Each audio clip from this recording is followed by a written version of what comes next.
Alex the Holographer, Childish Gambino, Kung Fu Kenny. And this is the Depthical Steppers. You like that intro? My intros be fire. Like, you know how some like musical albums be having like, very interesting introductions to the album. It makes you want to stay longer and figure and learn more and experience more. But this is Alex Will 64, man. Here on this Eat the Realist channel. There was content here on this channel, and it was removed, and there are reasons for it. If you do want the reasons for that content being removed, I am promoting today, along with this video, my new reborn podcast, which is the Holography podcast. So that is where I am doing voice recordings as you would with any podcast. And, I'm just going over the science or the understanding of this new approach or this revitalized approach to education, knowledge, science, the arts, known as holography. So I'll have the link in the description section of this video where you can check out my episodes for that podcast, for a holography podcast. Anchor.fm/holography with a W. So all that'll be in the description section below. So I'm making this video here because over the past couple months, or shall I say, with the show Atlanta, because you probably clicked on this video because you saw Atlanta or Donald Glover in the title of this video, and or you saw Kendrick Lamar and his new album, which came out with the recording of this has been about 2 weeks and a day.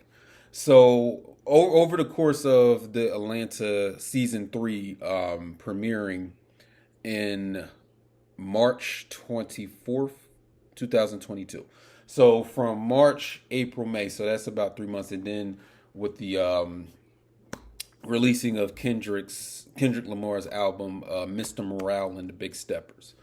It has both of these projects have inspired me to come out with a review with both of the projects, and I'm going to do them together because they're released. This is around the same time. Again, the show started at the end of March, and Kendrick's latest album came out a couple weeks ago. And I want to do them together. I want to review them together because I was starting to see some common trends and threads that were tying them together. You know what I'm saying? I don't know how much Donald and Kendrick know each other or listen to each other's work or view each other's work or have met in real life. I never met them, obviously. But starting to see some trends that need to be woven together, and I want to be a reviewer of both of these works. You know what I'm saying? I'm pretty sure some of you have already seen the first 2 seasons of Atlanta, which is Donald Glover and his brother Stephen Glover's project that comes out on FX channel. I got Hulu, you know what I'm saying? So I'm not sure everybody that's watching this have seen the whole run of Atlanta season 3, which is a very polarizing season, I must admit. It has divided fans, and you'll probably, if you do a Google search or just search YouTube itself, and you'll find that a lot of people are kind of divided on the direction of season 3 of Atlanta. You know what I'm saying? And from what I've read about with the creators, especially Stephen Glover, which is Donald Glover's younger brother, he intentionally had things set up that way. We're going to get into that later on. But yeah, and then also with Kendrick Lamar's album, Mr. Morale and the Big Steppers, that's also another polarizing project that has come out in the past couple weeks. That again, people are divided on it because of what Kendrick decided to touch on within the span of that album. Like, what he decided to talk about in his lyrics, and you know what I'm saying? Even down to the point of who he decided to have on his album, which has From what I've learned from certain news outlets, it has sparked a controversy on Twitter. Twitter trying to cancel him because of a certain guest artist he had, not on one song, but he had throughout his Mr. Morale and the Big Steppers album. So I want to review them together. You know what I'm saying? I don't know if you like either of these two people, like Donald Glover, aka Childish Gambino, or Kendrick Lamar. If you just like one of them, or you like both of them, or you ain't feeling any of them, I understand. But again, you clicked on this video, so let's get started. So how I'm gonna do this, I want to do this review in a stream of consciousness type of way. I don't want to sit here and just give you a breakdown analysis the way you've probably seen from other reviewers of Kendrick's album or Donald Glover's, show. I just want to do like a stream of consciousness. So it might look or sound, all over the place, or, it may be unconventional. But the way in which the show Atlanta works, we're going to get into that, and the way that any rapper or any musician, where you don't necessarily know the true meaning or the hidden meaning of their album or their songs until you give them re-listens, like you're giving it re-reviews, and just going back through it to see if you missed anything. Because the music doesn't have to be straightforward in telling you things, and a TV show or a movie doesn't have to be straightforward in telling you things. It's all about sometimes the symbolism and the representation and some of the subliminal messages that you may get from those works of art. So that's how I'm gonna do that. You know what I'm saying? So, and like I said, go check out my podcast where we are straightforward about what we're talking about as far as holography, which is an approach, a transdisciplinary approach to education, the sciences, the arts, to come to a unity of knowledge between each of these fields of study. So let's get started with this review. And like I said, you'll notice that I'm flipping from one project to another. Like I'm going to start with Atlanta, the show Atlanta, and then switch back to the Mr. Morale and Big Steppers album by Kendrick, and keep flopping back and forth. It should be a fun experience for everybody. That's what I'm trying to say. It's not just going to be me in a dull manner telling you what I feel or my opinions on things. So, Twin Peaks and David Lynch. So, you know what I mean. I've been commenting on these reviews for the season 3 Atlanta. I've been commenting. I've been sparking up conversations on these video comment sections of these videos where you have people reviewing, episodes of season 3 and then just the whole season in general. So, Twin Peaks. I don't know if you ever seen it. It's a David Lynch show where it's a lot of strange paranormal. It's very cryptic type of show, and it's lauded as one of the best TV shows to ever come out in American television, or just television, period. So I made the bold statement before on some of these videos, these review videos for Atlanta, that Atlanta is the new Twin Peaks. And there has been critical reviews of the show before even season 3 ever came out, that Atlanta was kind of based on, or was partly inspired by, Twin Peaks. And what I was also doing is providing a link to a video on YouTube. It's about 4 hours and 30 minutes long, very long video. And it's a guy on there basically decoding or deciphering the Twin Peaks show, including the Twin Peaks movie that goes in with the show. Because Twin Peaks, I think it was late 80s, early 90s when that came out. And then they came out with a new season just recently, like a few years ago. So a lot of people don't understand David Lynch's movies like Eraserhead, Blue Velvet, Mulholland Drive, Angel. Like they don't understand his movies. They don't get what is he trying to convey in his messages of his movies and in the TV show Twin Peaks. And it's cryptic because if he were to straight out tell you exactly what he's saying in that show, he probably wouldn't be able to get it aired. So you see a lot of, if you've been listening to hip hop recently, the past couple of decades, you may have come across like musicians or rappers or rap artists that create songs that are cryptic. You don't know what they're really talking about. They're using a lot of like vague symbology, and you don't know what's being discussed. So you got to kind of decipher it. I'd say artists like Lupe Fiasco, Kanye West, even Kendrick himself. Like they put out these songs where it's like you don't really know what they're saying. Like it's not immediately clear what they're talking about. And for a detective like me, and that's what I want to inspire you to be by the end of this video, be a detective. And that's what something that if you watch Twin Peaks, David Lynch, who not only produced and wrote the show Twin Peaks, but he was an actor on the show. Like he was in the show itself, which is very important to the interpretation of Twin Peaks. All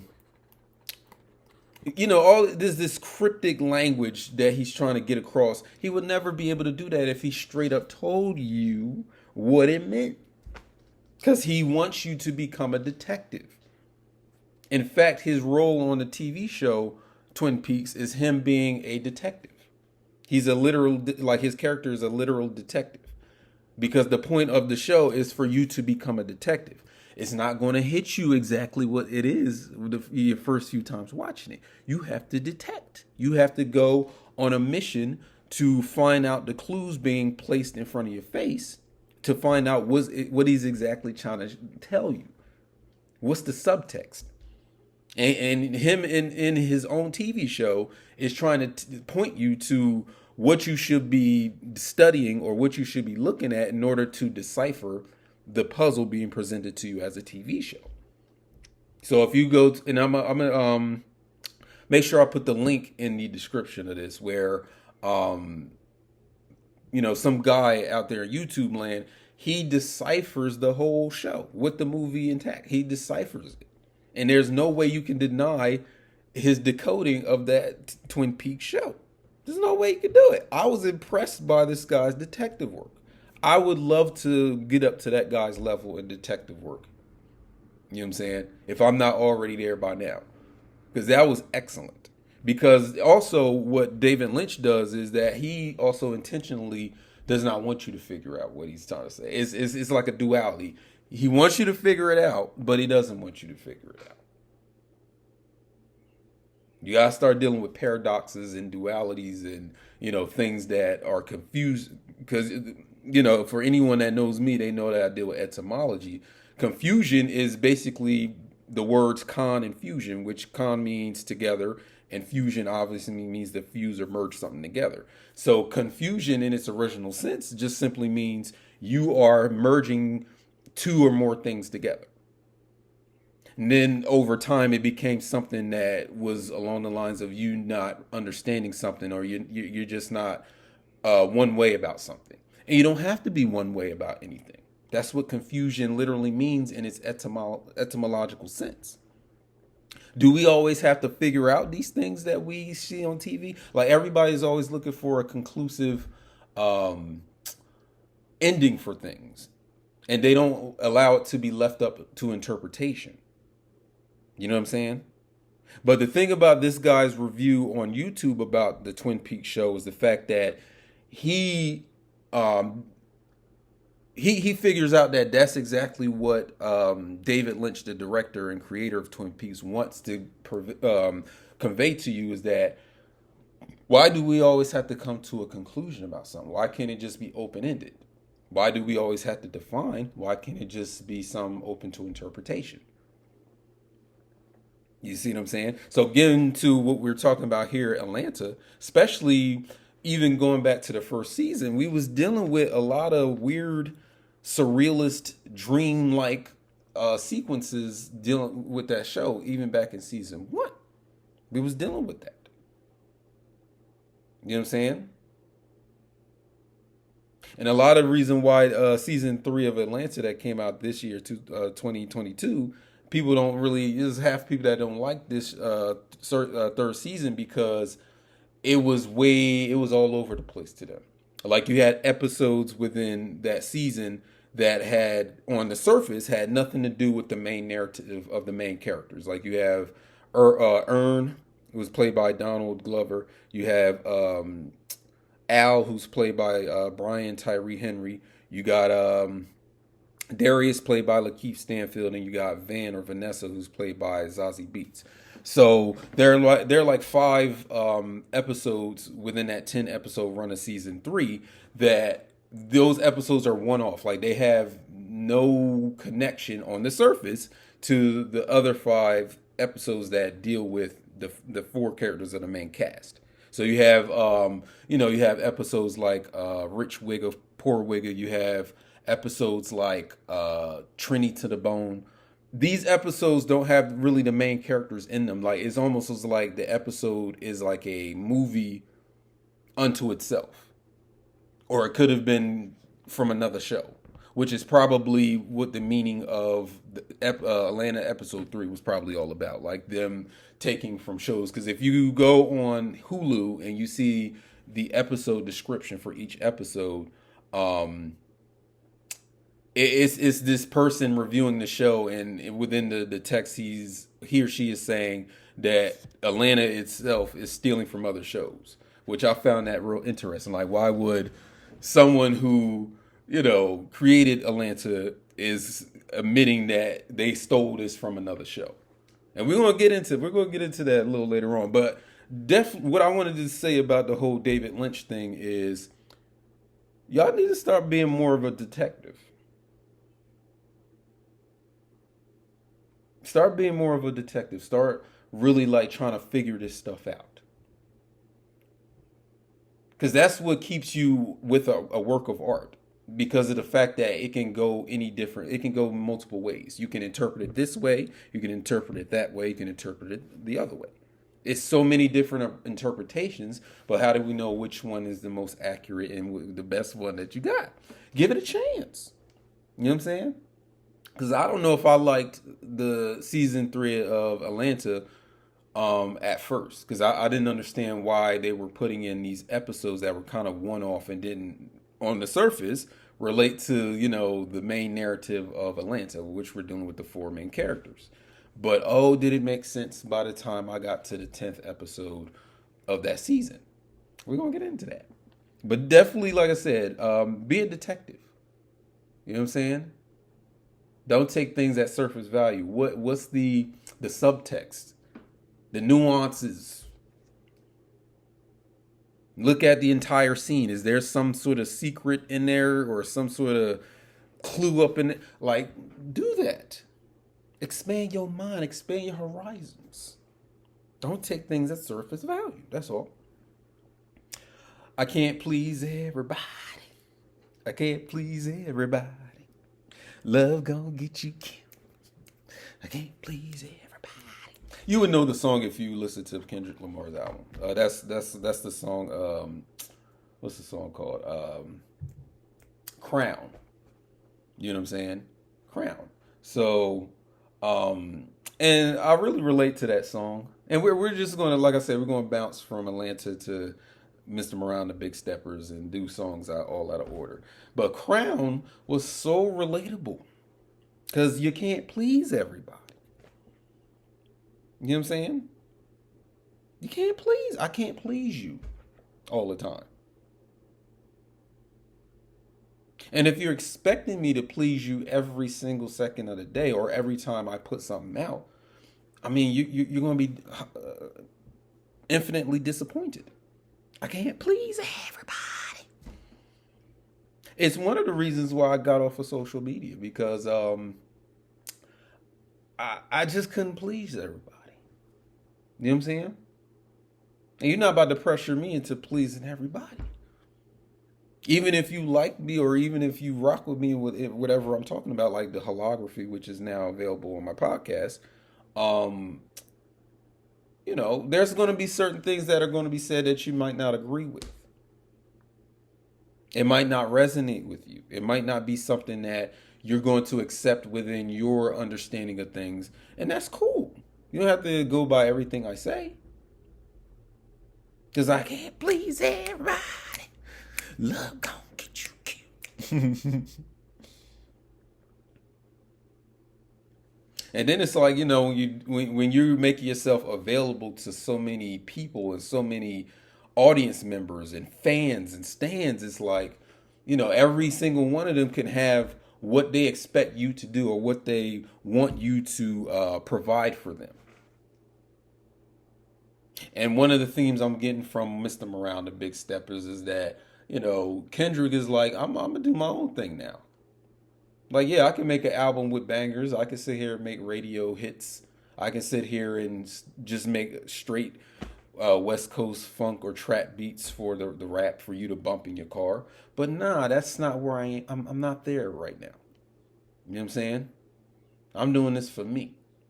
Because perhaps he didn't feel that he was doing his albums for himself before. He had to do it for a certain demographic or a culture or a community. Conscious community could be.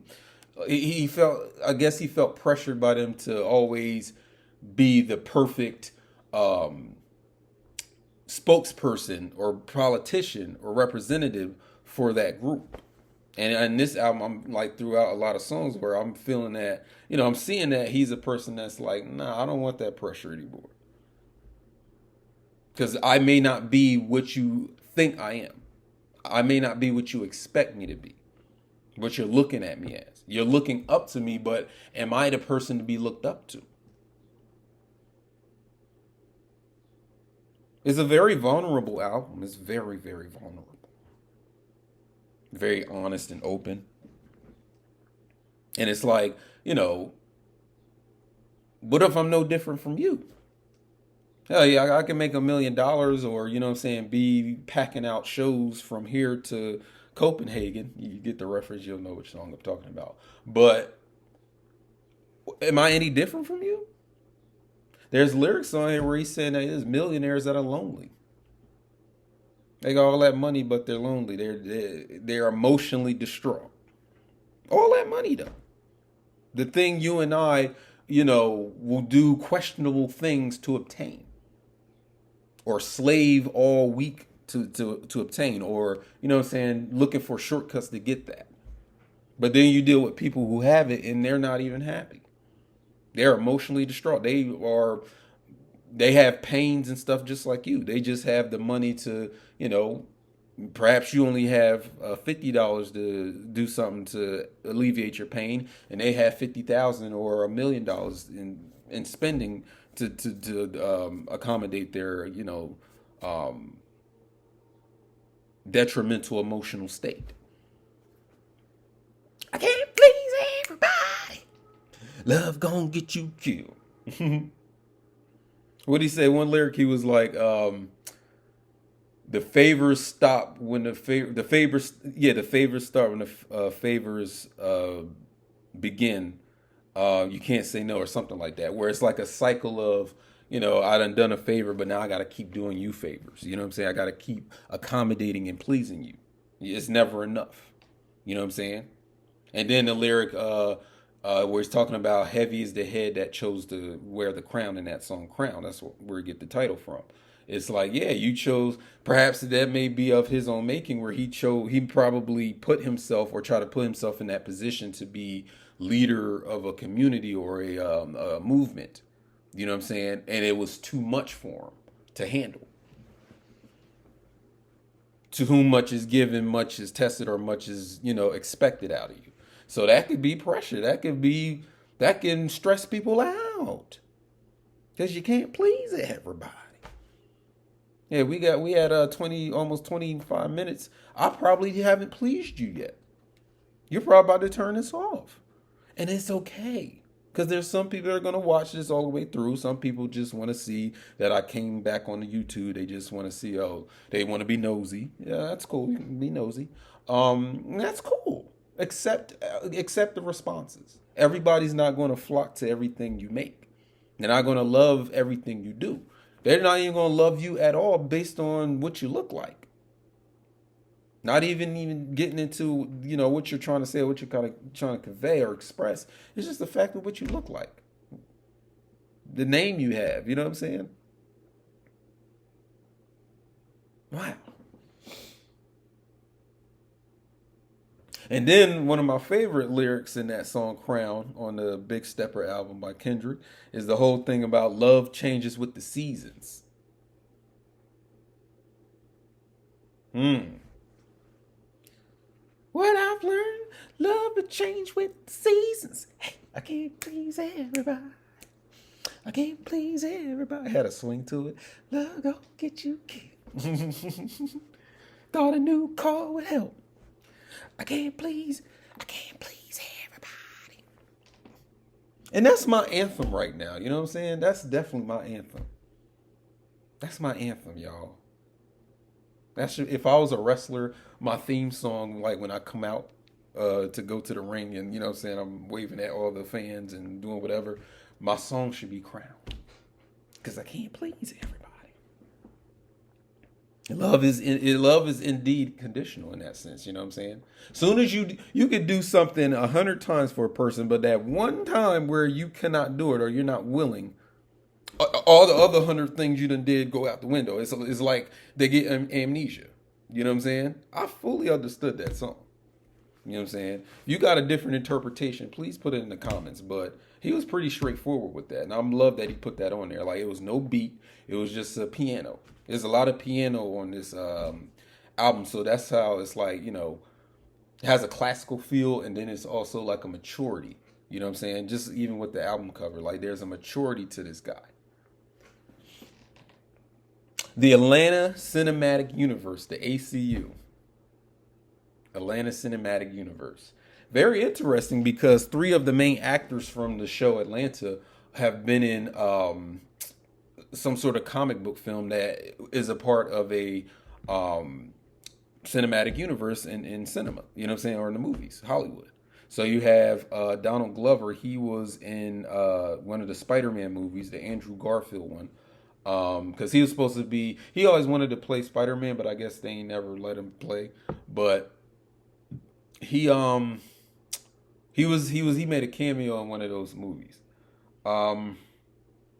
Brian Tyree Henry, he was in the Eternals, and he was also in the movie Joker with Joaquin Phoenix. And so was Zazie Beetz. She was also in that Joker movie as the love interest, and she was also in the movie Deadpool 2 as Domino. You know what I'm saying? Her superpower was luck. Very, very, very deep. Or depthical, as I would say. If your superpower is fortune and luck. You need to be a detective and look into that. But the Atlanta Cinematic Universe, think about it. You go to season 3, and you have these episodes where none of the main characters are in it. Hell, some of the episodes ain't even in Atlanta. You know what I'm saying? Like you have the Trini to the Bone episode that was in New York, and it was dealing with these this white family. They had a child, and their white child was basically being raised by a Trinidadian nanny, and there was nothing in there that connected to the main characters on the surface. I mean, there was a flyer in that episode where it had Paperboy, which is Al's character. He's the rapper Paperboy in the show. They had a flyer that, I guess it was, if I can recall, it was about, Paperboy and them coming back to Atlanta and doing a tour. But there was a poster in the episode. But other than that, on the surface, Earn wasn't in the episode. Al wasn't in there. Van wasn't in there. Darius wasn't in there. And none of the supporting characters from the previous 2 seasons were in that episode. And you have like 5 of them of Atlanta season 3 that were like that. You know what I'm saying? So what if those characters in those episodes that were one-offs, what if they are a part of the Atlanta Cinematic Universe? Just like Marvel or DC. Or the one that they were trying to start, the Dark Monster universe, the Dark Universe, where they were trying to bring back the Mummy, Dracula, Frankenstein. They was trying to bring that back like in 2017, but it didn't work. So like I said, what if the characters in those one-off episodes are just in the Atlanta cinematic universe, and maybe in season 4 of the show they're gonna meet, like they're gonna somehow come back and interact with the main cast. That's a theory, you know what I'm saying? And I also saw those one-off episodes as perhaps like the Glovers, which is Stephen and Donald Glover, the brothers, Glover brothers. Let's call them that, and the rest of their staff, writing staff. They were auditioning to create a movie, because those one-off episodes could definitely be the premises of a movie. You know what I'm saying? I definitely see that. I definitely see that. I can see that clearly. Can you see that? Like with the episodes that seemingly don't relate to the main narrative or cast of the show? Like there was an episode with Laquarius, the first episode of season 3, Three Slaps, where, he's a black kid that through a certain events he gets into the foster system, you know what I'm saying? Foster care system. Couldn't that be a movie? And that's really the only one-off episode where at least one main character shows up at the end. And I should have said spoiler alert when I I'll probably put spoiler alert when I post this and put it in the description of this video. Probably do that. But spoiler alert. So he's at the end of the episode. You know what I'm saying? He's at the end of the episode waking up. So I don't know. We don't know if that whole thing was a dream or not. But as far as the bulk of the episode, I can see that as a movie. Like if they expanded upon it, like even Rich Wigga, Poor Wigga episode, that could be a movie. What if they extended that to like 2 hours or maybe like an hour and a half? So I think, the writers of Atlanta I think they were really trying to, get into Hollywood to make movies. You know what I'm saying? Not just a TV show, like movies where it's dealing with a concept to that extent.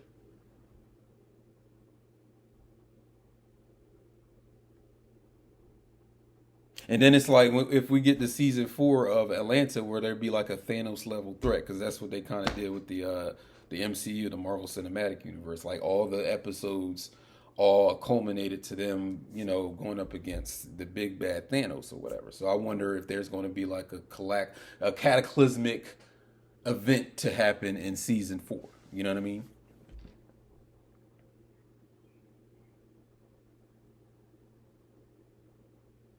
Kendrick releases his past life for the sake of his daughter. She's the only one looking at the camera. So if you look at the album for Mr. Morale and the Big Steppers, the only person on the album looking at the camera is his daughter that he's holding in his hands. Everybody else is looking off in other directions. Why is the daughter herself looking at the camera? And from what I'm getting from the album is that my bro said it's time to grow up.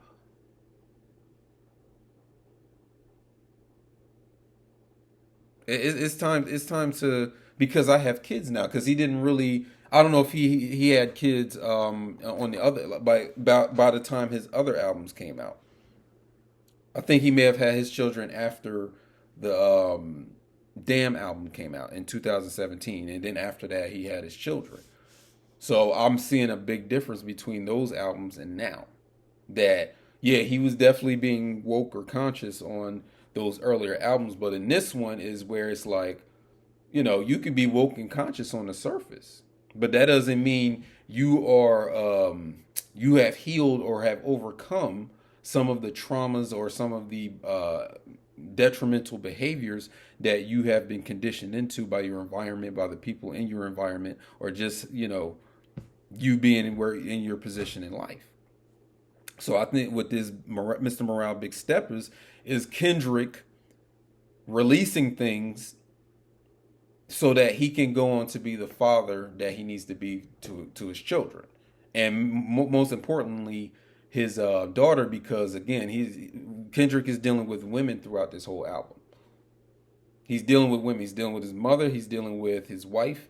He's dealing with his past sexcapades, if we shall call it that, sexcapades, from previous parts of his life. There's a track on there, "We Cry Together," where it's basically an argument in rap form. He's not the first to do that though. If you want to get a history on tracks being done like that, there's a song on RZA's album Bobby Digital that came out. I think it was 1988, or excuse me, 1998, where he has a song on there called "Domestic Violence." And you can tell by the title of the song, that's what you're gonna get in the song. But it's the same format as "We Cry Together" on this Big Stepper album. So it's basically RZA and some woman arguing. There's a lot of expletives, a lot of explicit language, because when people argue, I guess they take it there. And I'm saying it like I never did that. Of course I did. But, we've been professional. So you get that from that. So I see that song "We Cry Together" as like an entry in a long list, or maybe even a shorter list of songs that were dealing with this relationship dynamic between man and woman, and more specifically, black women and black men. So because of that, again, his daughter is looking straight at the camera. So I'm thinking he did this album for his daughter, for his kids, but definitely for his daughter, because she's going to be a woman, as she grows up. So if he's having these issues with women, and what is his issue? And he talks about lust. We're going to get into all that. So again, he's making this album partly to move on from whatever you call it, toxic masculinity. That's the buzzword for men that are doing things that women don't like, or people of other genders don't like that heterosexual males do.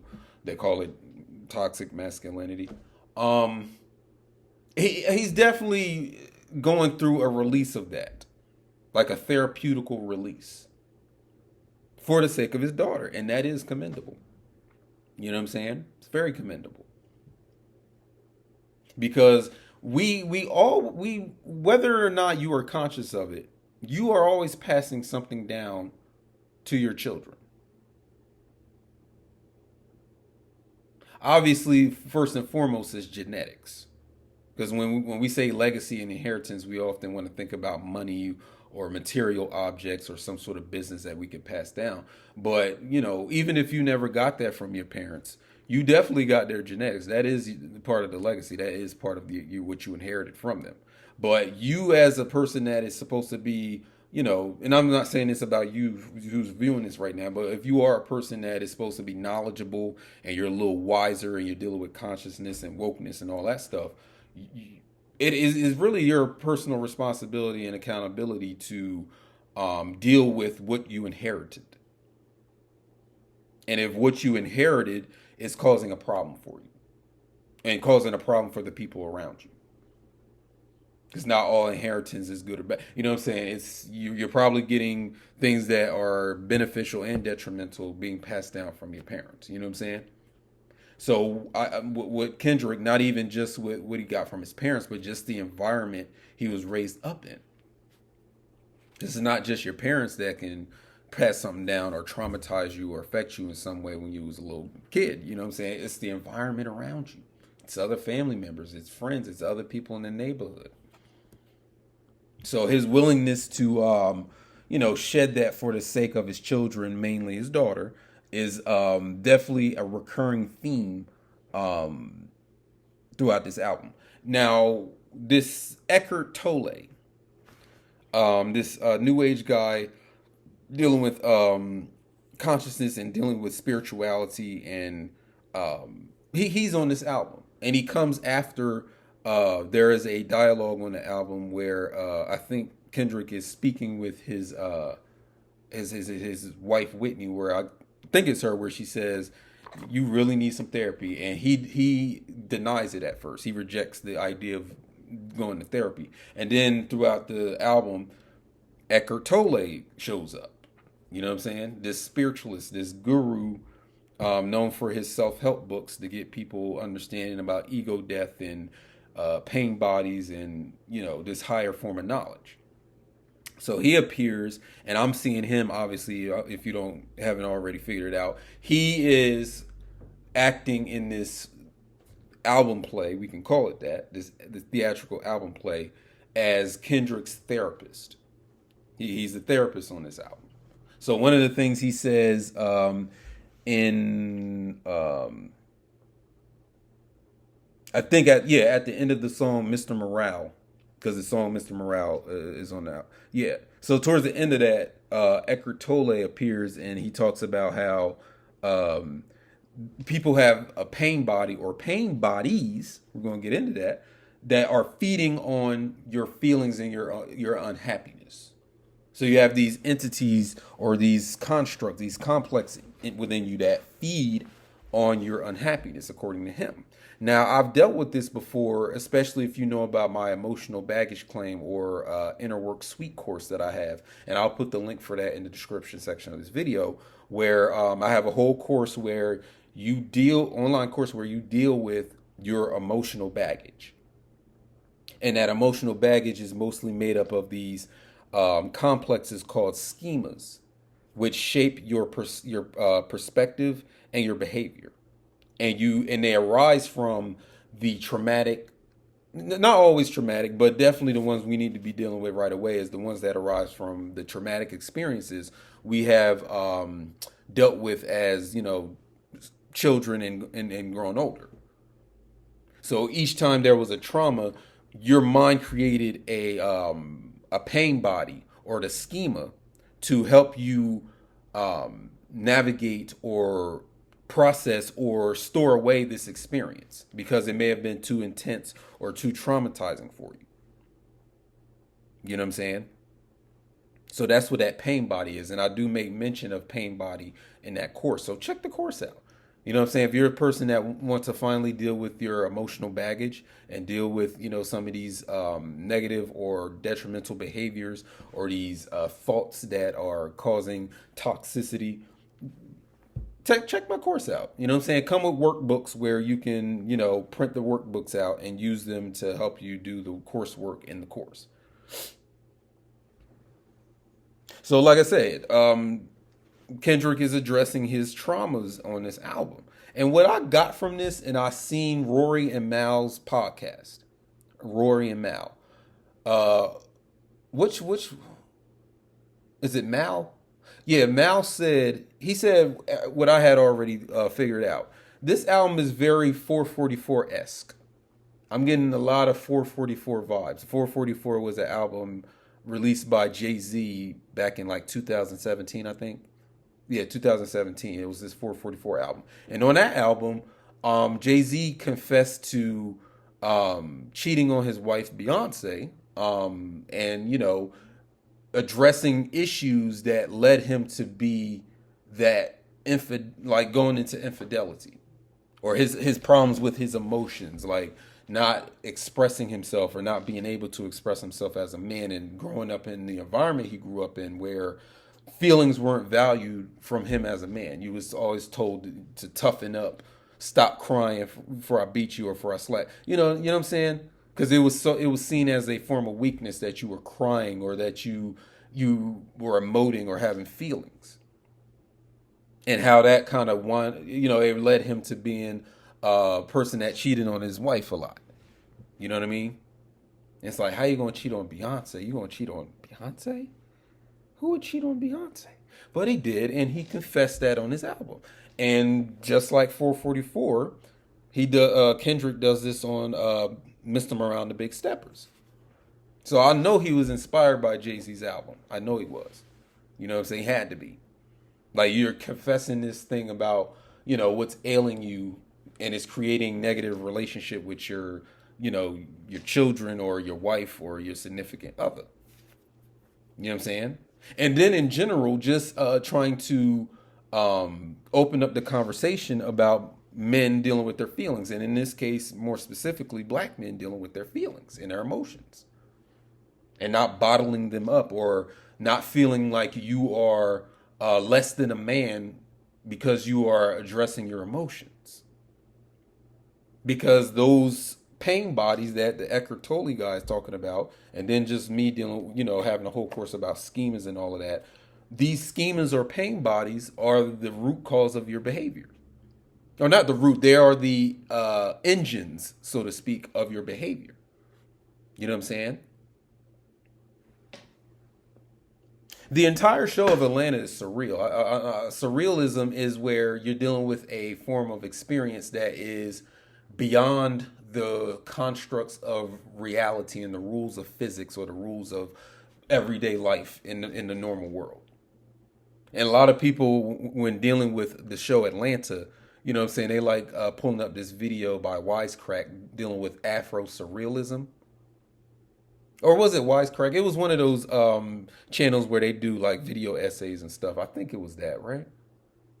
I know they dealt with surrealism, but I don't know if it was Afro surrealism that Wisecrack was dealing with. You know Wisecrack, where they make these videos about the philosophy of, you know, movies, characters in books, and characters in movies and stuff like that. It's one of my favorite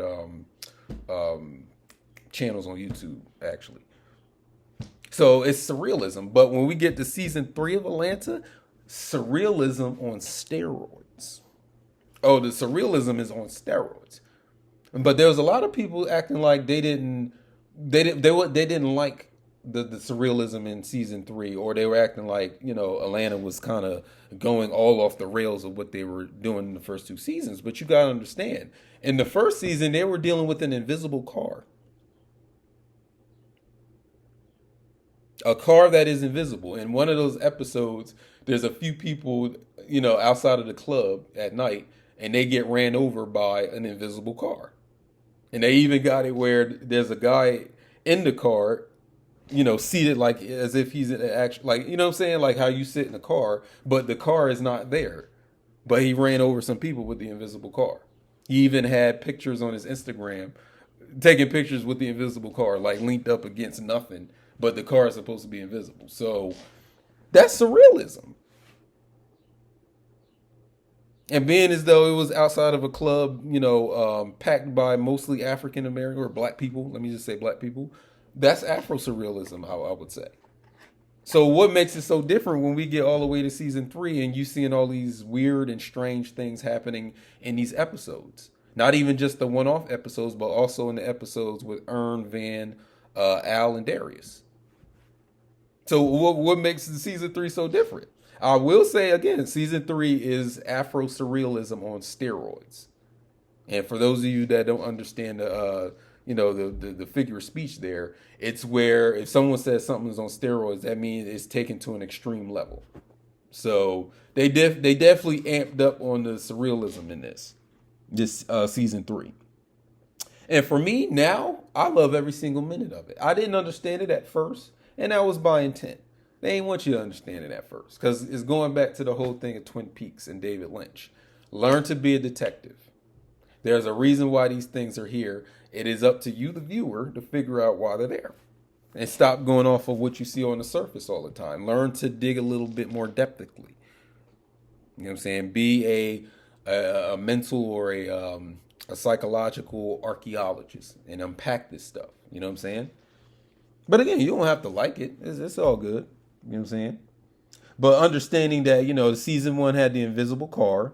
And then season 2 had a scene where you had naked white you had naked white frat pledges snap dancing to the song that Laugh at Taffy.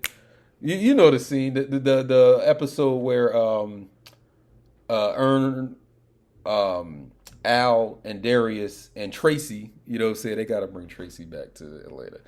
It was that episode where they go to that college to perform, and then, you know, Al gets entangled with this girl that's a little wacky in the head, and she does something to him.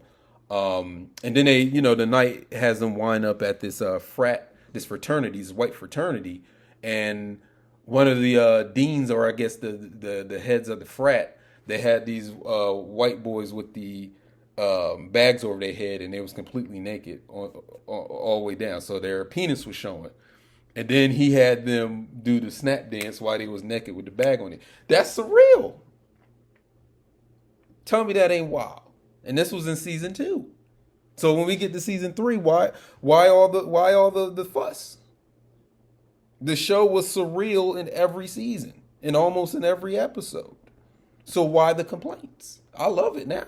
Didn't understand it at first, but now going through it, oh, I get it. Got it.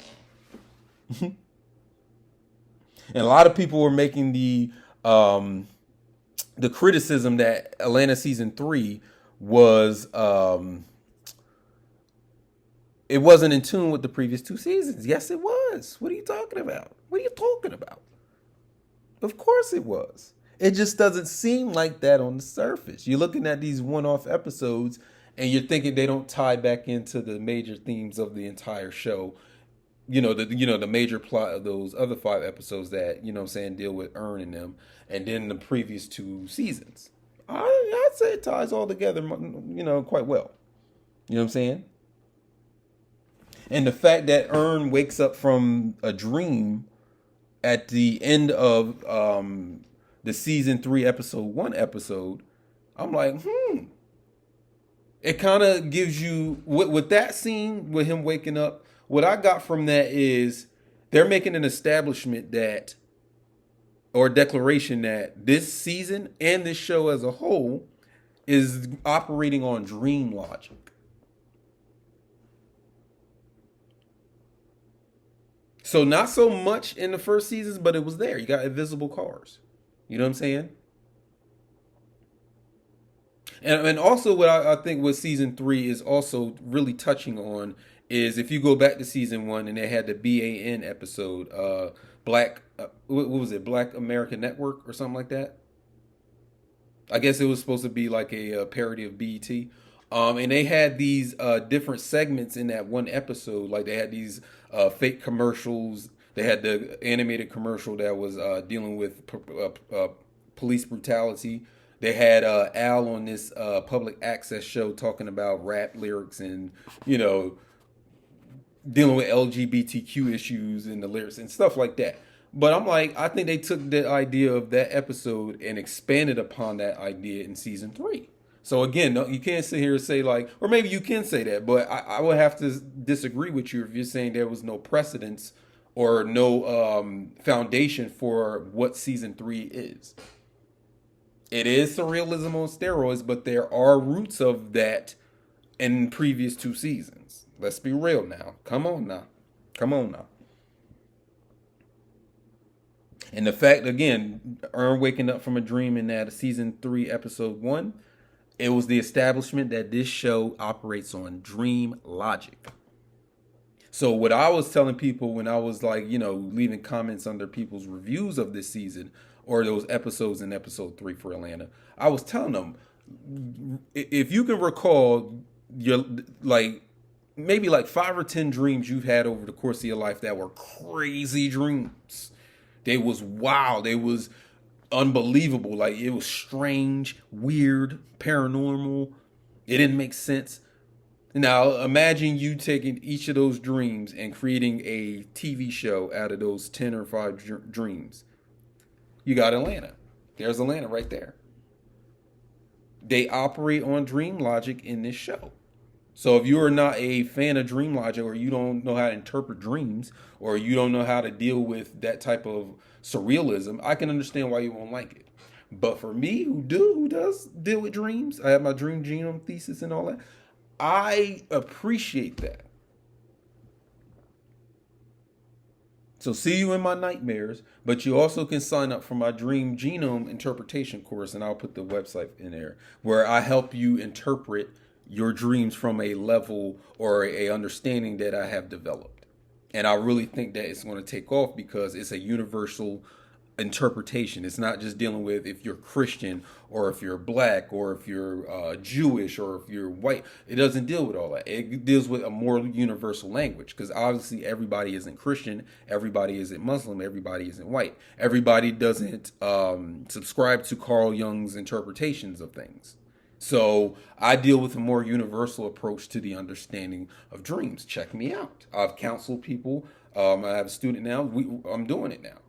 I'm very confident in this level of dream interpretation I'm dealing with. Sign up. Mother Eye Sober. Let's deal with probably the most, I'd say it's the heaviest track on the song, and it may not get as much replays as other tracks on the song or the album, Mr. Morale and the Big Steppers, and that's to be expected because it is dealing with heavy subject matter. Excellent song, excellent concept. It's just the fact that it's very heavy subject matter. Yes, this is the big stepper taking big steps. Because is it not a big step for you to want to heal, not wanting to heal, but actually taking the practical steps to doing it? That's big stepping. That's big stepping. That's why I think that's one of the reasons why he named his album The Big Steppers. Because a lot of other people were saying that he was saying that because people were kind of dancing or stepping around the conversation based on the message you get from the end of the We Cry Together song on the album. But I think also it's dealing with taking big steps. Because you can see Kendrick can still be one of these rappers or one of these people out here that aren't dealing with their emotions and their trauma. And he can still be what, the modern world is calling a toxic male. He decided to take the big step to healing, releasing therapy, and becoming a better man in the process. So Mother I Sober deals directly with, towards, one of the last verse. It touches on transatlantic slave trade. It touches on the sexual abuse that was experienced, that was dished out in those times. And for people that would say, oh, slavery was a long time ago, doesn't matter now, it was a long time ago, get over it. You have to understand, if you are capable of it, that the ghosts or the pain bodies or the schemas that were produced in that time exist today. They didn't go anywhere. They are alive and present. That song, Mother I Sober by Kendrick, he addresses that. Now, I'm pretty sure there were artists that did this before, and please name songs if they did deal with this subject before, to the extent that Kendrick is dealing with it in his song. But wow, he connected what happened then and how it's affecting us today. It's a heavy song. It should be heavy. Work it out. Get your muscles up and learn to lift the weight. That takes a big step. Mr. Morale and the Big Steppers. Just imagine. I want you to imagine. It's about to get heavy. You probably want to turn this off. You witnessing how should I say this? The sexual abusing of your mother right there in your face. And not just you, perhaps it's you, your brother, your cousin, whoever. And then those same people who sexually abused you made you and another family member have sex with each other. Made you do it. They forced you to do it. They terrorized you into doing it for their amusement. And then after that, they can just leave. They don't have to stay around. Or you can just leave. You don't have to stay around. But what if it starts to creep up where you are repeating what you observed and what happened to you to other people in some way or some form? Now, picture this. You are passing it down to your children. Your children passes it down to their children, and so on and so forth. This is what we call a generational curse. And what he was doing in this song, by the last verse of it, he was sitting here showing you, or telling you in his form of rap, is exactly what we're dealing with today. That's exactly what he's dealing with. He took the big step to address it and go on to release it. That's why at the end of the song, it's his daughter that's sitting here saying, "Thank you, Dad. Thank you, Mom. Thank you, brother. You broke a generational curse." So for those of you out here that want to say get over it, well, it's a big step. But just imagine what happened. I told you to imagine what went on. Because it wasn't just the sexual abuse either. We can just factor in the violence. We can factor in the disenfranchised. We can factor all that in. But what I like about Kendrick in this song is that he chose not to be a victim anymore. Because there's something that Kanye West said that was very controversial. He said slavery is a choice. Now, you may not like my explanation of that because I agree with him whole 100%. Now, you may not be ready to agree with him, and it's all about your preparation of agreeing with the truth of things. But in this song here, Mother I Sober with Kendrick, he's showing you that slavery is a choice, and he's choosing not to be enslaved to that curse anymore. So, for those of you that aren't mature enough to understand the choices that slavery is a choice, I get it. I understand that, and like I said, when you get ready, you know what I'm saying. You can have my support or whoever support there for you.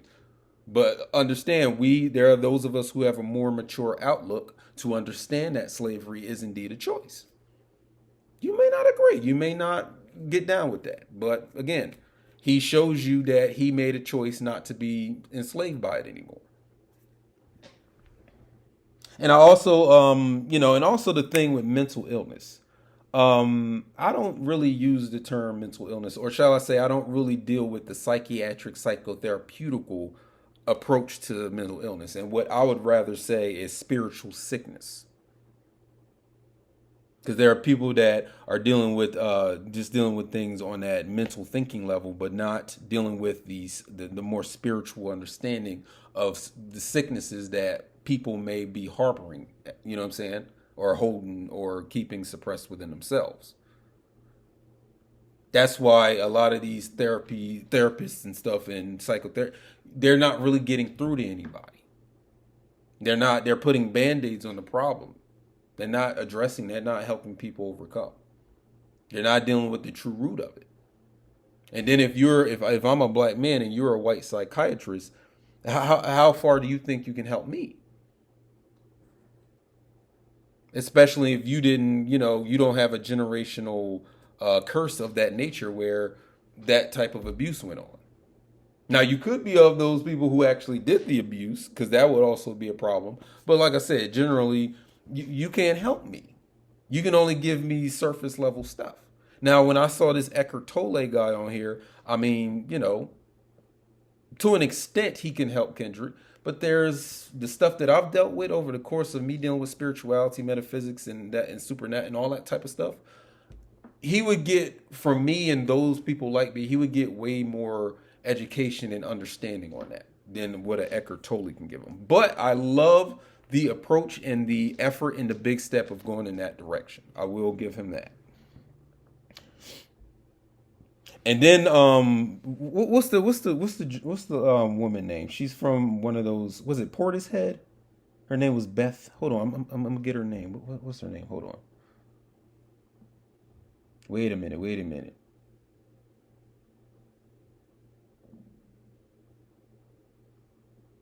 Yeah, Beth Gibbons. I think she's from Portishead or one of those rock bands. So she's doing the chorus on the song. And the chorus goes, wanting to be somebody other than who you actually are. I wanted to be out of my own body. Like, I wanted to be somebody other than my own self. And that is a epidemic out here. That's the true pandemic out here. One of the ones where there's people out here that are trying to escape what they are, who they are, by being somebody else. I want to be somebody but myself because of how hurt and how much pain they're in. The schemas and pain bodies they dealing with. They don't even want to be themselves. And you see that out here in this modern day culture. You see it all day on social media.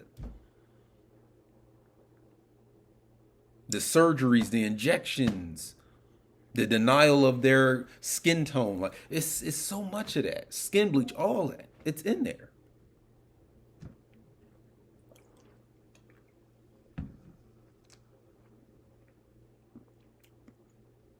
And if you're talking about, if you want to go back to I didn't even deal with it. I mean, going back to it. Dealing with personality disorders. The whole thing about dissociative identity disorder. or split personality, what they used to call it. Going to that.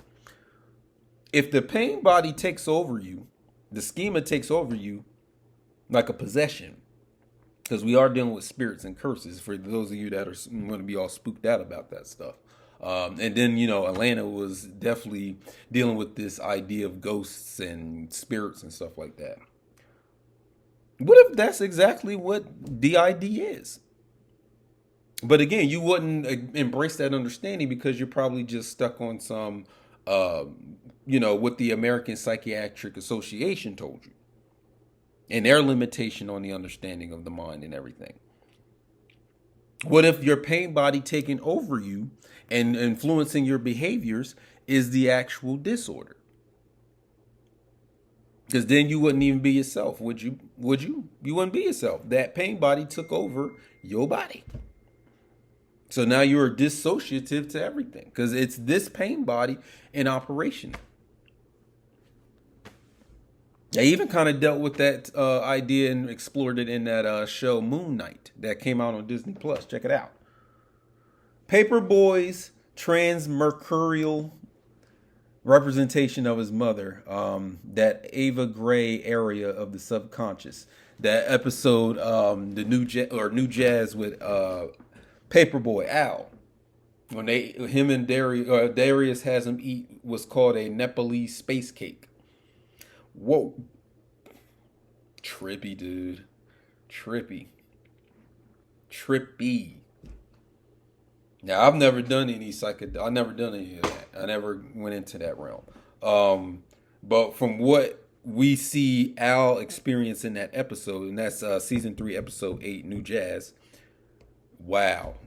Is that what a Nepalese space cake does? A Nepalese space cake is like a cookie that has like a special hallucinogenic honey. It has all these psychoactive ingredients in it, and they put the honey into a cookie.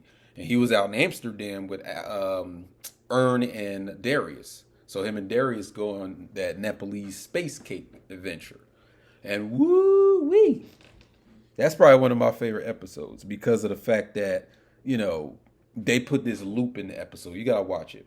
I ain't gonna spoil it anymore, but I saw that episode as Amsterdam is Disneyland and Al got called out. No. Excuse me. Amsterdam is Disneyland for Al. And what happened is Al got lost in the crowd, got scared, and called out for his mother. And they also see a dead rat in the show. And I think that dead rat is a reference to Mickey Mouse. Because what are they wearing in the episode? They're wearing Goofy hats. So you have the head of Goofy as a hat. And that's something you would wear at Disneyland. And then they come on, or they see on the sidewalk in Amsterdam, there's a dead rat. And if you get lost in the crowd at Disneyland, what are you going to shout out first? Mama.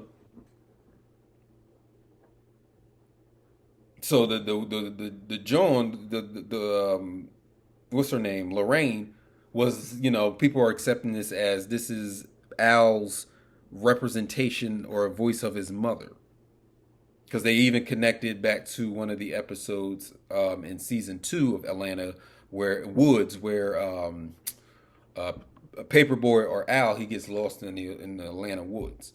So at the beginning of that episode, his mother is in the shot or in the episode, but she's faded out a little bit, like she's hazy. And then the actor Brian Tyree Henry, his mom had passed away around the time of them shooting that episode Woods from season 2. So people, you probably already heard that if you already dealt with some of these reviews of episode 8, season 3. Mama's tongue lashings are in. See, you have to understand that whatever you were constantly being told as a child, that voice is still somewhere speaking to you. But it may be your voice using the same words. So it may not always be your mom's voice or your dad's voice or your auntie, your mommy, your daddy, your grandpappy, your grandma, your granny. It can be now you hearing what they used to say to you in your own voice. But in this instance, you can say that he was hallucinating this woman And she was telling him exactly what a mom would tell her son in that situation.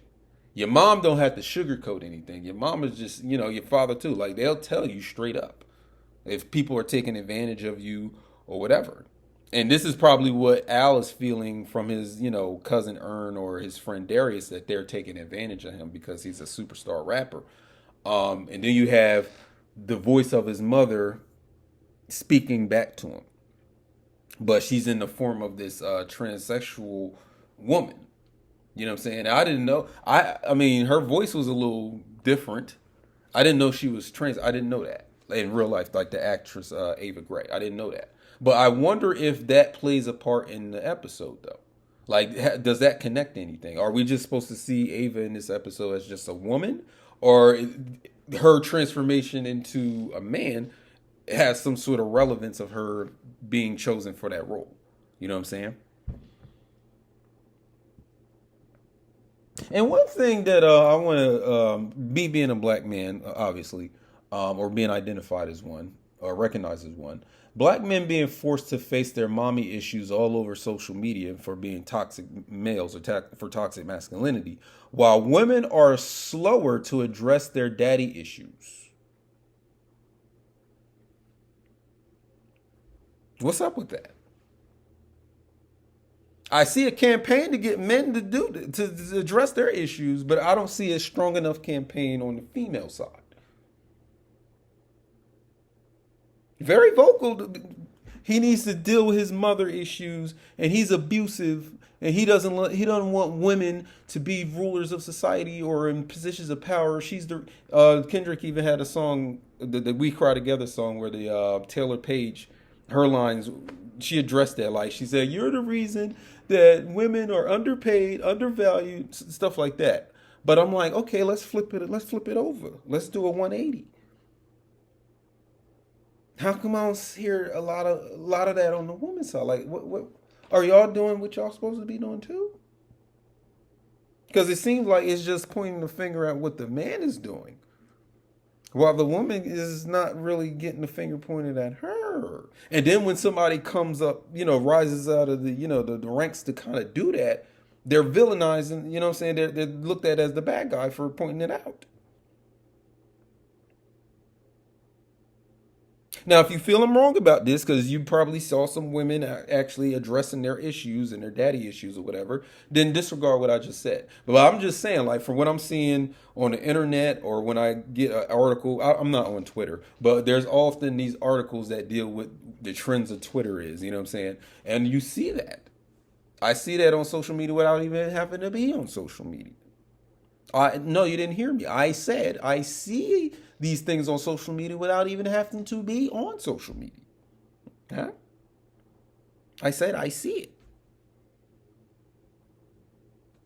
So it's kind of lopsided where you're trying to, saying start the man to do it, but the woman doesn't get that same urging to do it. Like, you're not holding her accountable too. That's not fair. You know it's not fair. Because if you're going to say toxic masculinity, we have to address toxic femininity too. Come on now. Come on now. Let's be equal. You want to be equal? Let's be fair. But to be more accurate, I would just simply say toxic humanity, where it's not about which gender is the most toxic, but dealing with the toxicity of the human race itself. That's a conversation y'all not having. I want to be the one to start it for you, though. But anyway,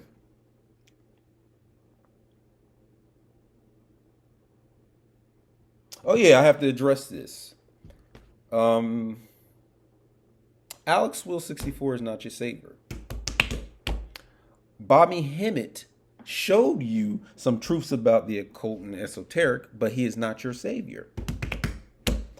Phil Valentine introduced you to metaphysics, but he is not your savior. Brother Panic told you to do the inner work, but he is not your savior. So we have this Messiah complex that Kendrick is dealing with in his music. You know, now are we going to address the fact that he kind of set himself up for that? Because again, it's biting off more than you could chew. Somebody accused me of that one time when I tried to create this app. Very funny. But the that is you're putting yourself in this imagery of Christ. Christ is bearing the sins of humanity. That's not going back to the song "Crown" is like that is a heavy crown to bear, and the cross is on your back. But when you decide to play that role, play it all the way through, or you can jump out. But knowing that there is, when you start thinking that you're a Messiah or a Christ figure out here for people, where you're their savior, people are going to feed into that. There's people that they don't know what you're really doing. For you, it just may be an act you put on just for your music and for your concerts, like the Kanye West, Kanye West, the Yeezus concert. Tell me why that looked like a Christian rock concert. And this is not an insult at all. This is not a bash at that. All I'm saying is he made his concert was like a Christian rock concert. If you ever went to a Christian rock concert and then go to a Kanye West concert, you're going to see the same stuff in there. That's all I'm saying. But anyway, if you're adopting that iconography, because Kanye does that too, with this whole thing of wearing the crowns and thinking you're the Messiah or the Jesus figure, there's the upside to that where people are going to sit here and try to worship you or hail you to that light. But there's also the pressure of that. There's also the weight bearing on your shoulders and in your head. Now you're being looked at as a person expected to go out there and touch on these issues and be the woke correspondent or the woke spokesperson. And when that gets too heavy, what do? I think Kendrick is dealing with that. And then he even sat there in this video in '95, the song, the second song on the album, Mr. Morale and the Big Steppers. And he sits there and the first thing you see, or the first image of him in the video is him like this, floating over an ocean. So I'm like, Kendrick, are you, or this could be the whole Gemini thing where he's with it and against it at the same time, like this duality. Yeah, I want to be Christ, but I don't want to, the pressure's too great, but I'm going to still play it. You know what I'm saying? So I'm like, bro, are you going to remain, or do you want that image on you, or do you don't? And it's like in this album, he's definitely dealing with the dilemma of that. Because there are people, I mean, you got a Pulitzer Prize for a rap album. You got a Pulitzer Prize for a rap album. That's what they give the people that make scientific breakthroughs and the great American literature novel. You got that for an album. A rap album where you was cussing and coming at other rappers. You know what I'm saying? You was doing that. And you got a Pulitzer Prize. So now you got the world looking at you. You got everybody from around the world looking at you because you have that prestige now. It can be pressure. It can be burdensome. So when you decide to want to play the Messiah, you better be, like I said, you better be ready for everything that comes with that. Yeah, it comes with a lot of money and a lot of recognition and a lot of respect, but it also comes with, again, the moment you don't do something somebody likes, they hate you. The love turns on its head at the drop of a dime. And this is with any celebrity, because any celebrity can be looked at as a Messiah figure, especially by the fans of that celebrity.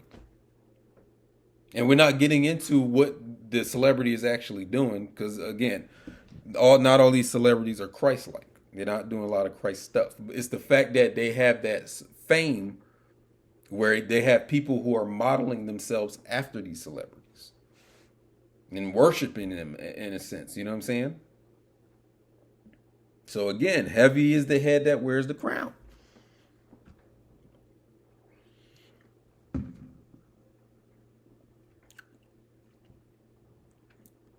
And you smile in my face, but are you happy for me? Really? Are you happy for me? You like my videos and posts, but are you happy for me? You subscribe to my podcast and my channel, but are you happy for me? I'm pulling that from the song Savior because that's where he's dealing with that. He's like, I'm not your savior. I'm just a regular person, just like anybody. However, again, you chose this life. Come on now. You're still making albums. But going back to the chorus, are you happy for me? It's like, I got that. It's like, it's a lot of people that see you in your fame and glory, or see you making a rise, or see you writing books, or see you doing something special and spectacular, but are they happy for you? You're in the limelight, but are they happy for you? They may just got eyes on you just because the light is on you. But it goes back to Kendrick's song Mortal Man on the album To Pimp a Butterfly, where he says, when ish hits the fan, are you still a fan? Are you still a fan even in these tumultuous times that this celebrity or this leader or this figure is going through? And then I connect that to The Heart Part 5, which was the video and song that Kendrick put out right before he put out Mr. Morale and the Big Steppers, where he has Kanye, Jussie Smollett, Will Smith right after the slap, OJ Simpson. And it's like, I'm seeing a pattern with these guys that he chose to morph his face into with the deepfake thing, is the fact that most of them are men that dealt with some very big controversial thing, especially Kanye, and most recently Will Smith. And then the court case of the century back in the 90s was the OJ thing. And then the whole thing with Jussie Smollett and the nefarious activity he was into. When ish hits the fan, are you still a fan? When ish hits the fan, are you still a fan? Smile on my face, but are you happy for me? That was Baby Keem. That's the new artist that Kendrick is putting out. White Ernest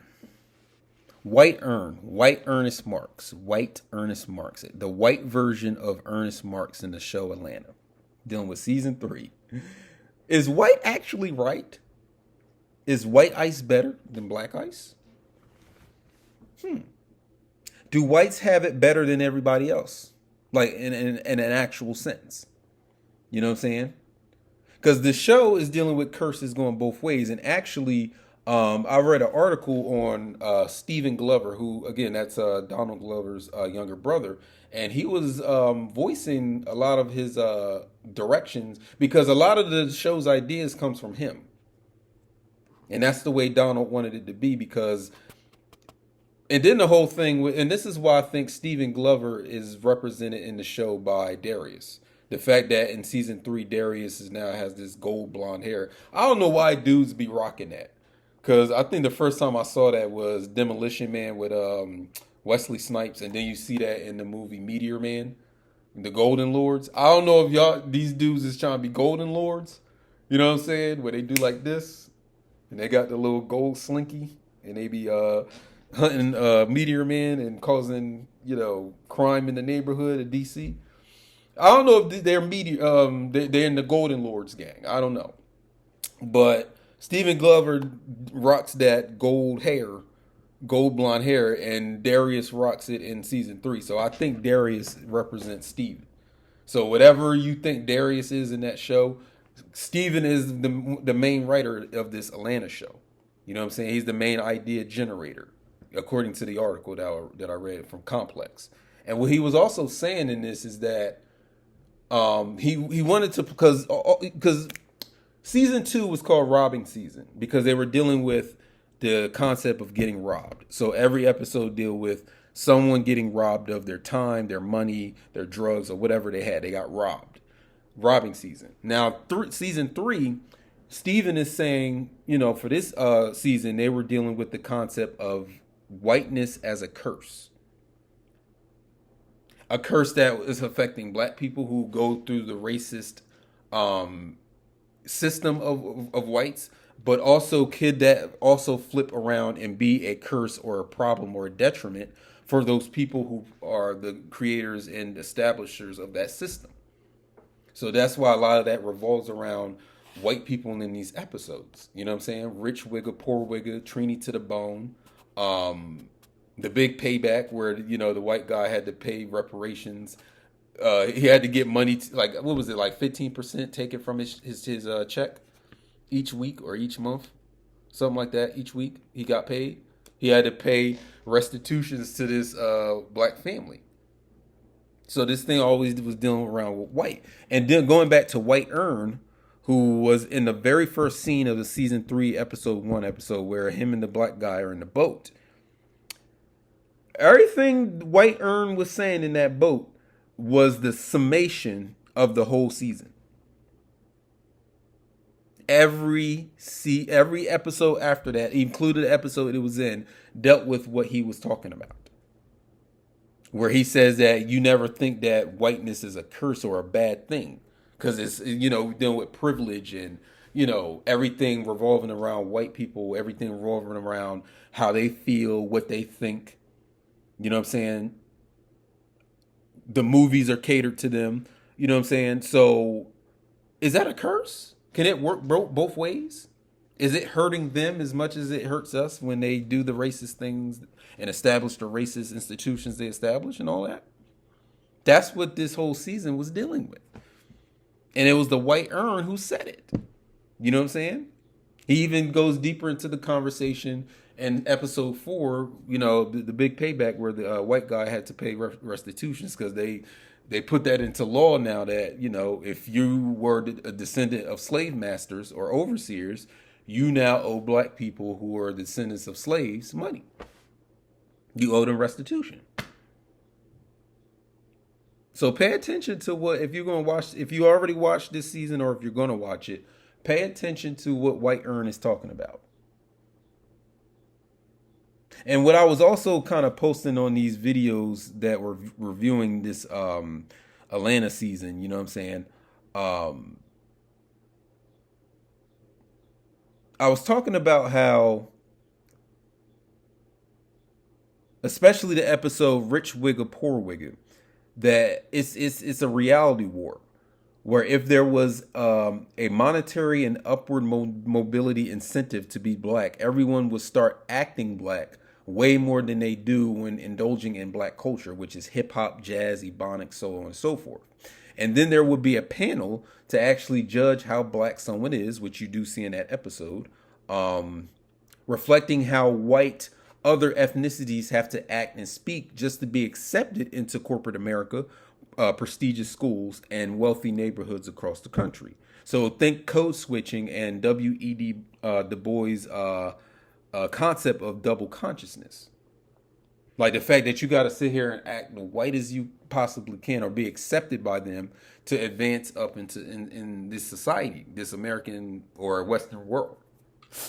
So what if that was flipped on its head where the reverse was true? You had to act black or get black acceptance to move up in society. And that's exactly what that Rich Wigger, Poor Wigger episode was all about to me.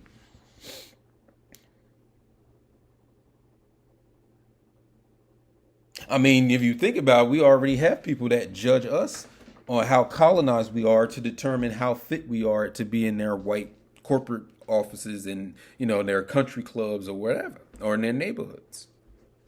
So is at one point it's going to be it's unacceptable to be that black. You got to sit here and turn your blackness down to mesh and mold in with society. You know what I'm saying, to blend into this white society. Definitely saw that.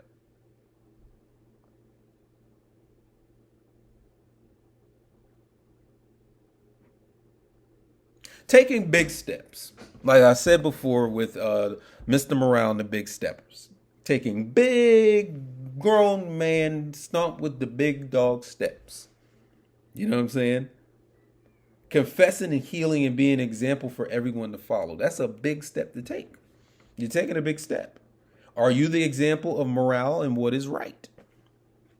Now you gonna call yourself Mr. Morale? I think that was him, Kendrick, talking about how, are you the one that's doing the right thing? And do I need to start doing the right thing? Because everybody's looking at me. Everybody's looking up to me. Everybody's going through my lyrics with a fine-tooth comb and a microscope. They're looking at me as an example. They're looking at me to follow behind what I'm saying. At least, earlier, especially with To Pimp a Butterfly. And then the Pulitzer Prize winning album, Damn, with a period, is like, you on top of the world now? Yeah, you got your haters, but you are placed at the highest peak of society with a Pulitzer Prize.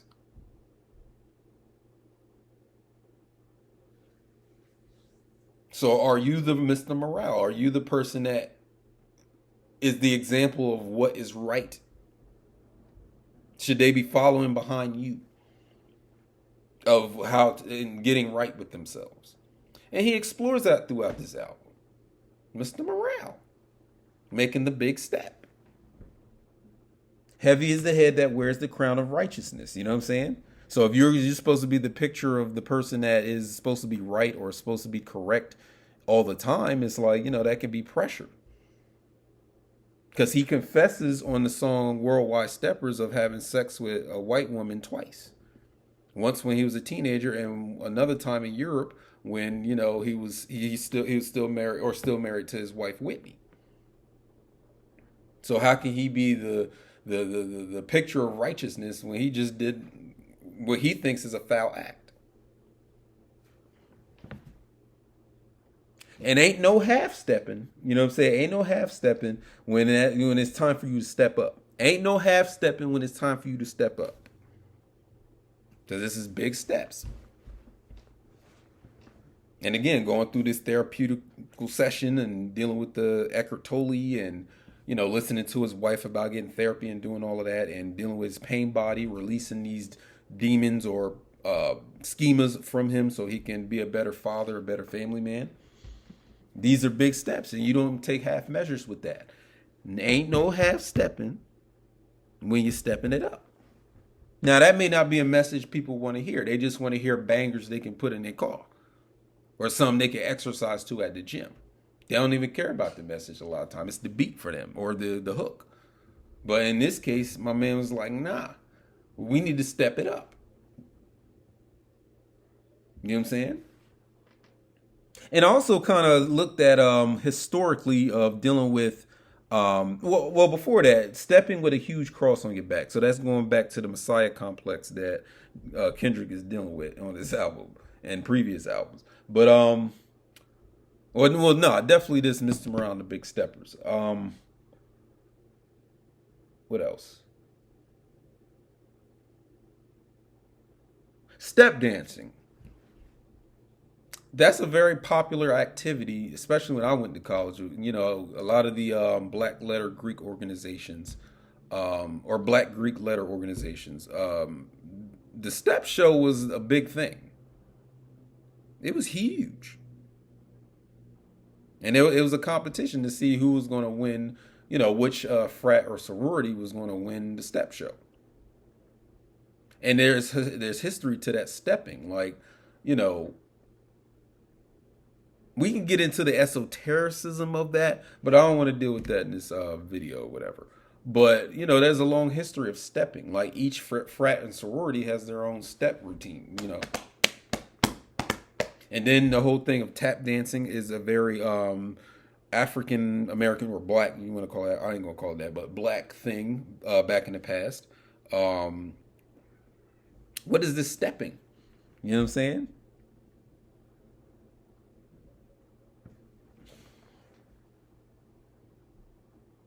And who are you to judge?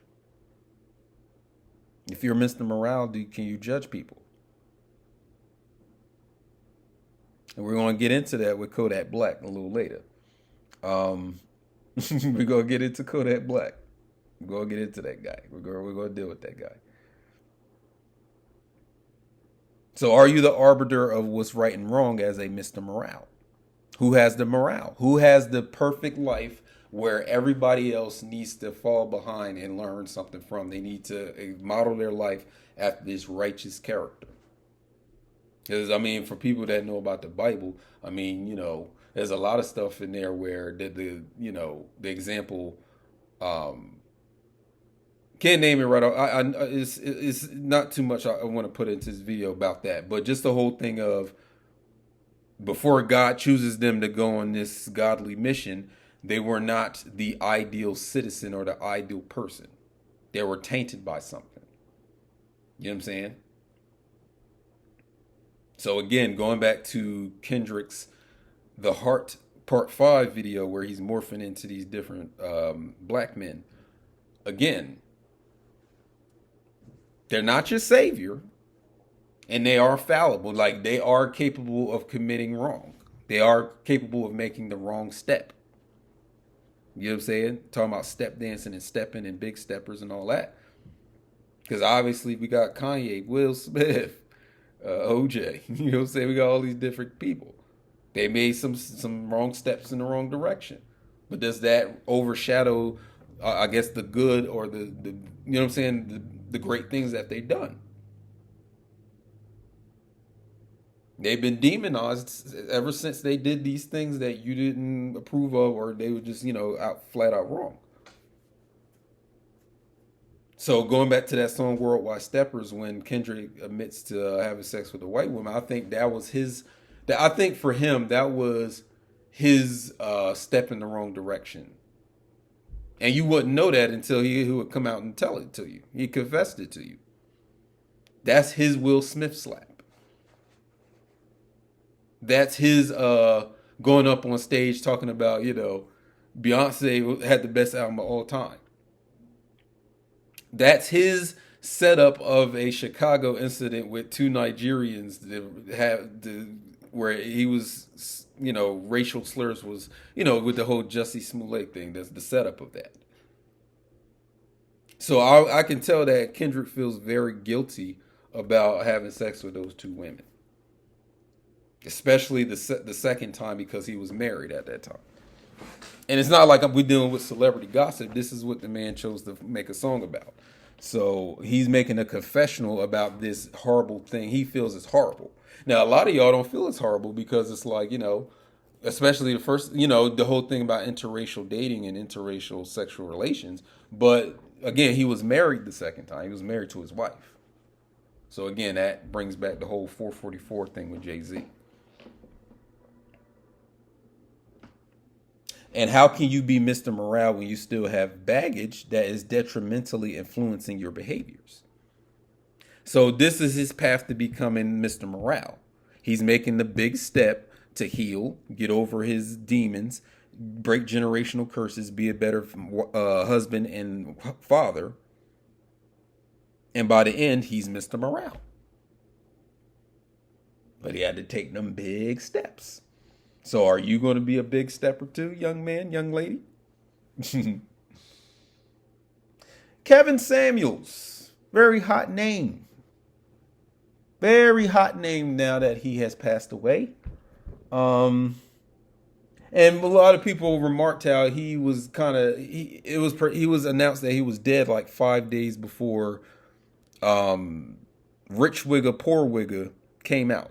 The episode where he's in the show. So that was a surprise appearance. He made an appearance in the show Atlanta in that episode, Rich Wigga, Poor Wigga. And in that episode, he plays a billionaire who just inherited this very big hairstylist empire. And he made reference to that pink lotion that, especially black women, with that pink lotion that they would use to moisturize their hair and whatnot. So in that episode, he's the guy who inherits all of that. And he goes back to the high school where he graduated. And for all the kids or seniors, he agrees, he's a billionaire. He agrees to pay all their tuition, full ride to go to the school that they want to go to that are black. Woo! So none of the white kids or none of the Chinese kids or none of the Indian kids, he's only paying for black kids to go to school from his high school. From the black perspective, He's like a angel investor. He's like a angel sent from heaven. He paying my whole ride to school because I go to this school. That's like an angel from heaven. He just tapped his finger, snapped his fingers, and now I'm in one of the best schools in the country. You know what I'm saying? Now let's compare this to what Kevin Samuels is as far as like his like what he was, because so he passed on. You know what I'm saying? Rest in peace. He's still being hated to this day by those who did not like what he was doing while he was alive.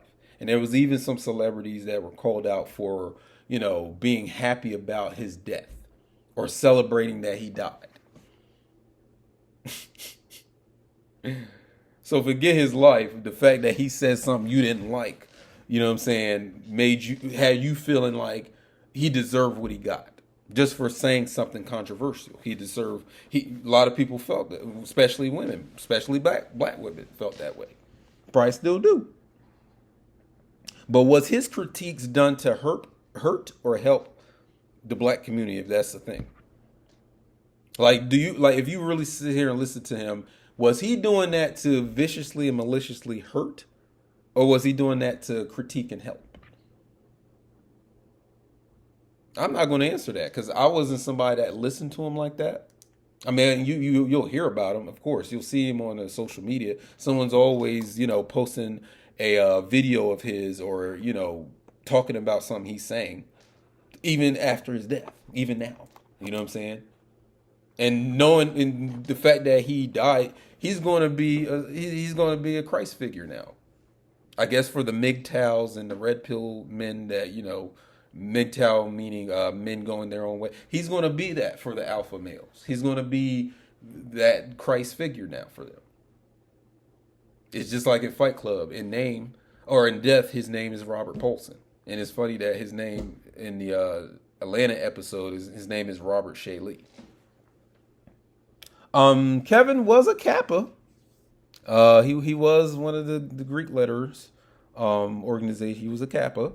So he himself is a big stepper because, like I said, Kappa style, Alpha step, Omega step, Kappa step, Zeta step, Gangsters walk, pimps. That Kanye West song from his first album, College Dropout. So he was a stepper. You know what I'm saying? They got to learn with the candy cane. Don't act like y'all know the candy cane. He was a big stepper. Just pointing that out. We talking about big steppers. Was he a big stepper for the things he said about women or black women in more specifically? Was he a big stepper? Was what he said was necessary to be told? He isn't the only one talking that. Let's be clear. He won't be the only one talking that. He wasn't the first one talking what he was talking about. But he became a much louder and louder voice as his career in this thing of being that type of speaker went on. So is he a big stepper for that? Because a lot of people think that they're above examination. No one is above examination. I'm not above examination. Kevin Samuels is not above examination. Donald Glover, Kendrick Lamar is not above examination. Kendrick Lamar says that in the song Savior. Yeah, I made you think about it, but I am not your savior.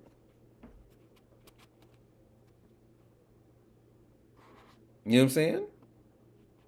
Some people think they're above reproach. They're above blame. They're above criticism. So when someone even makes the slightest little criticism, they blow up. They get angry. They get butthurt. They got a problem. They have an issue with someone giving them an honest critique. That's why I asked you, do you think Kevin Samuels' intent was malicious, or was it a constructive critique? Because in my eyes, again, no one is above examination. Because I see me as a black man always, like with black men, we're always being critiqued and judged and, criticized for everything we do all the time. But when we turn that back on to those that are criticizing us, oh, it's a problem. They can't handle it. Because it's almost as if to say, you get to talk down on me as a black man, but no one gets to, talk about you as whatever you are. Whether you're a black woman, a white man, a white woman, a white gay, a white trans or whatever, Chinese person, Indian, an immigrant. You know what I'm saying? We don't get to say nothing back. So we're just supposed to take all the criticism as a black man, the one that is mostly, public enemy number one for the most part. We don't get to say nothing back.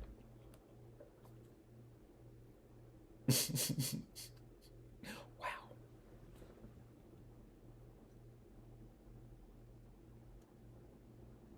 And what's interesting with Kevin Samuels appearing in a show written by Donald, and basically Donald Glover is a writer, producer, and actually acts in, is the main character of the show, or whatever.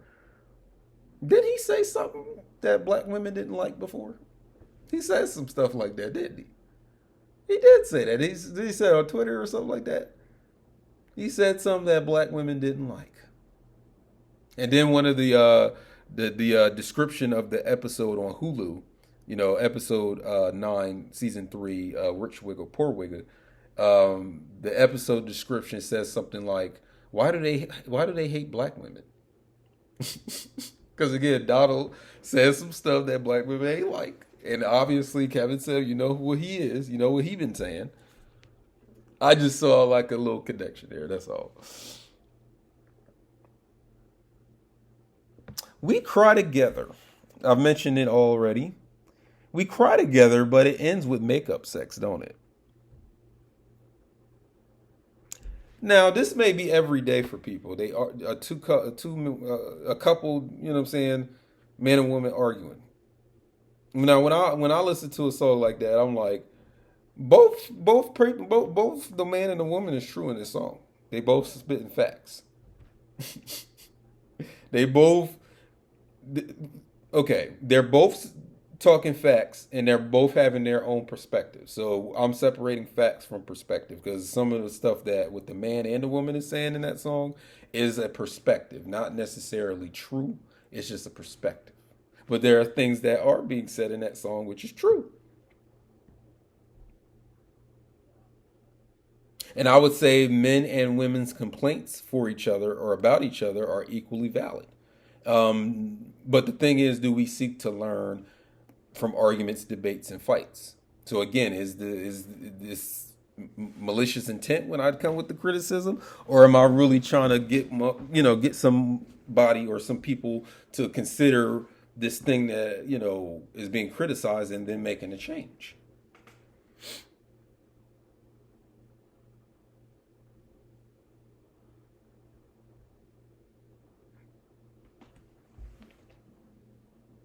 Khalil in episode 6 of season 3 of uh,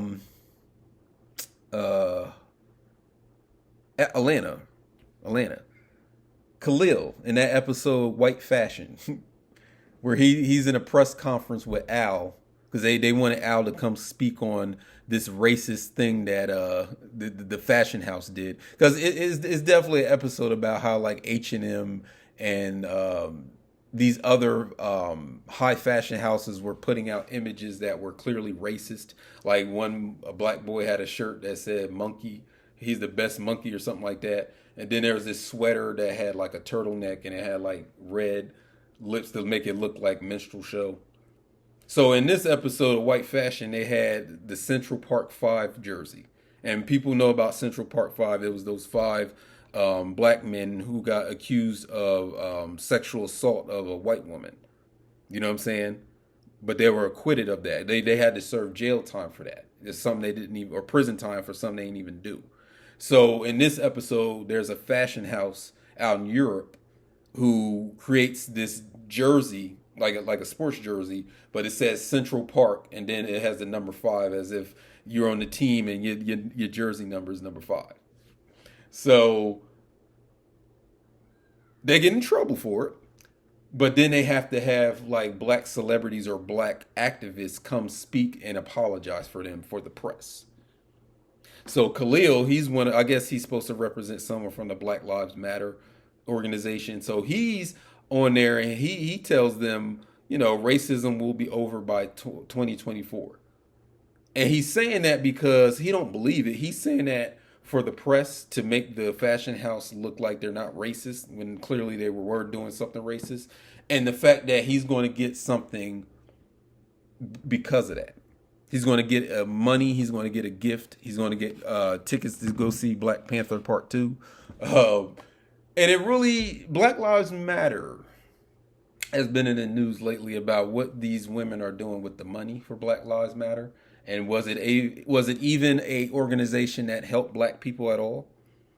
Now, so you could argue that, Patrice Cullors or whoever the women's were that were the starters of the movement, they gave their cousin the money, the cousin black, or you gave this guy over here, I guess he was your brother or your boyfriend, you gave him like $900,000. He black, so ain't I'm helping out black people by giving money to, but I don't know if I would want to contribute money just so that you can give it to your brother.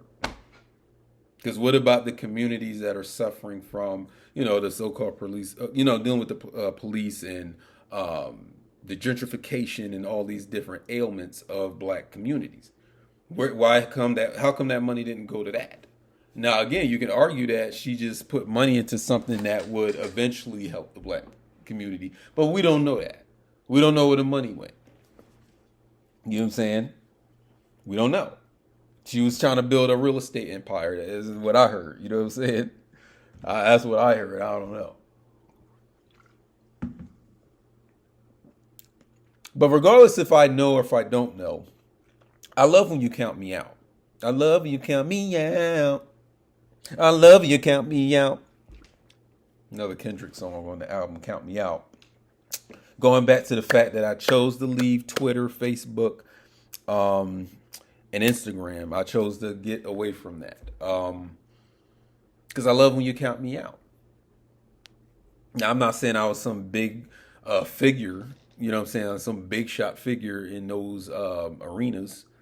I definitely wasn't even on Twitter like that. And Facebook, I wasn't on. Instagram was my field of choice. I had about 5,000, a little over 5,000 followers on my Instagram. And the funny thing is, I didn't really see that as a big following, but there were other people around me or people that I was dealing with or just people that I would interact with on Instagram that felt that was a big deal. I didn't think that was a big deal because you got people who talk about, similar stuff that I talk about, and they got 10,000 12,000, 43,000, 100,000 followers. What's all I got is 5,000. You know what I'm saying? I didn't get that following by buying followers either. You know what I'm saying? I didn't do that. Why? I mean, what's the point of doing that? That is an organic gathering or accumulation of followers. You know what I'm saying?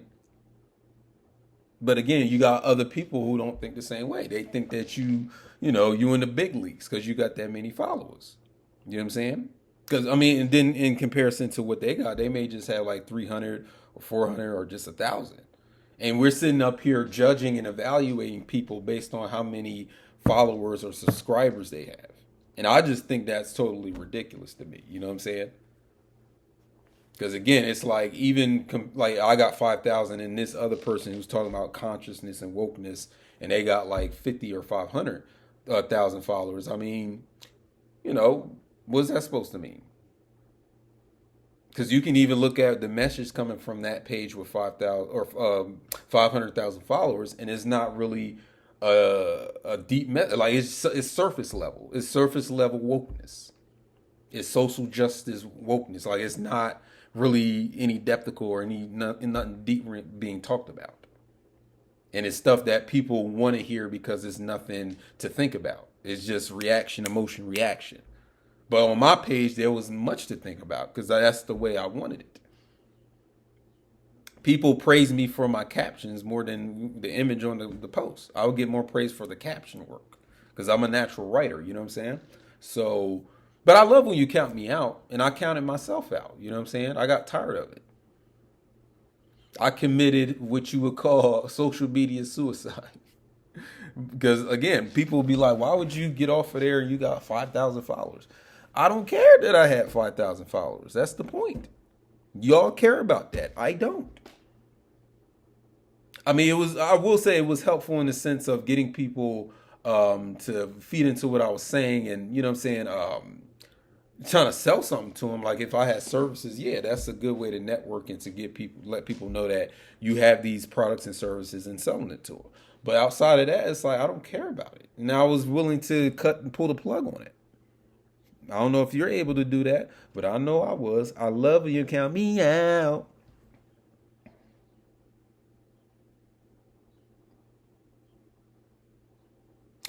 That's why I had to step out. Let me step out for a minute, and then I'm gonna do a big step to get back into here to talk about Vanessa on the show.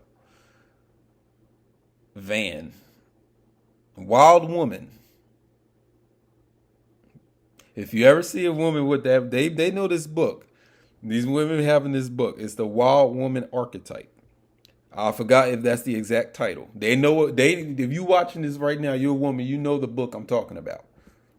And if you don't, it's a woman around you that do.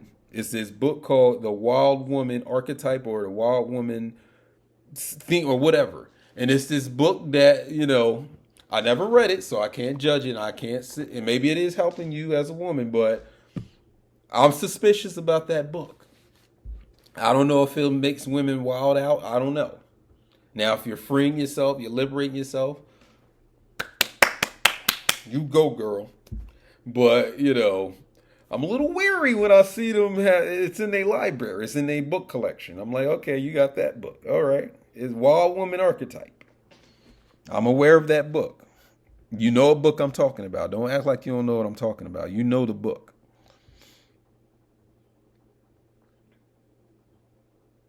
Now, the last episode of the season Atlanta, the season 3 of Atlanta, the last episode, Tarare. Tare, you know what I'm saying? I don't speak French. Or I have the accent down. I don't have it. And Van is basically on this identity crisis in Europe. You see, Al, Ern, and Darius are there for the concert or for the tour that, Al is on as a rapper. Why is Van there? Why is Van in Europe? Now, she is half German and, Zazie Beetz is German as well. But why is she there, though? Because she ain't just in Germany. We won't even have an episode where she's in Germany. She's in London, Paris, Amsterdam, or wherever else in Europe, but Germany, and she's German. Why is she in Paris? Why is she in Europe? You know what I'm saying? That's a question to be asked because there was that episode, the German episode in season 2, where Ern doesn't want that relationship that she wants with him. And you can feel tart about that when people turn you down. And, I'm like, why are you showing up in the places that Ern is? I think she does still love that guy, but it's twisted now because, again, she thinks that Ern knows who he is, which I would think that's an erroneous perspective of Ern. Because Ern didn't know who he was. He was sleeping in a storage unit. You ever slept in a storage unit? He slept in a storage unit. So he definitely didn't know who he was, and he dropped out of Princeton College or Princeton University. So, yeah, he's making money because, Paperboy or his cousin is a rapper making money. But that doesn't mean he know himself. That doesn't mean he found himself. And she's looking on the outside in thinking that he knows who he is and he found himself while she hasn't. And she's being driven by that to find out who she is. And now she's just wandering around Europe, Paris in particular, doing some crazy things. And then you had the sexy Candace from, season 2, that Champagne Poppy episode where they was trying to meet up with Drake. She spots Van in Paris with this Amelie wig, this fake looking wig. Like, Van, is that you? Because they're friends, you know what I'm saying? So it's not a coincidence that Candace is over there to get her friend out of that identity crisis. But you gotta watch the episode. But the point is to touch on this duality or dichotomy between mother and maiden. Mother and maiden. Mother is different from maiden. Sometimes they could be the same. You can be a mother and a maiden. But the thing is the point of women's responsibility as a mother versus their wants and desires for themselves. So when you have that child, again, I can't speak on it because I'm not a mother. Um, I'm a father, but I can, I can speak on that being as a father. But as a woman, you bore the child, you carried the baby for 9 to 10 months, and you had it, and it's always this envy that the man can just sit here and run away and go away and be by itself. He don't have to stay with the child because you are expected to stay with the child as the mother. It's your ovary that got fertilized, and you was carrying it. So you are burdened with that child. But she goes on a whole excursion into Europe where she doesn't have the child with her; it's with her parents. And she wants to explore just like any, they assume men do when they're not around their children. That's the maiden part of it. So it's this conflict between her mother side and her maiden side. They're not. She needs to reconcile that. I think she does that by the time the episode is over. The season 3, episode 10. She needs to reconcile being a maiden and a mother. I see this conflict all the time. Like women can't seem to put that perspective together of being a mother and being the girly girl, the woman that wants to, live her wildest dreams. That book, Wild Woman archetype. You know what I'm saying? And then her being lost in this character that she emulated, and us being lost in the characters we either create or that we are emulating. Like for example, people want to be like Kendrick Lamar. People want to be like Kanye. People want to be like Madonna. You want to be like Billie Eilish. You want to be like Rihanna or Beyonce. You know what I'm saying?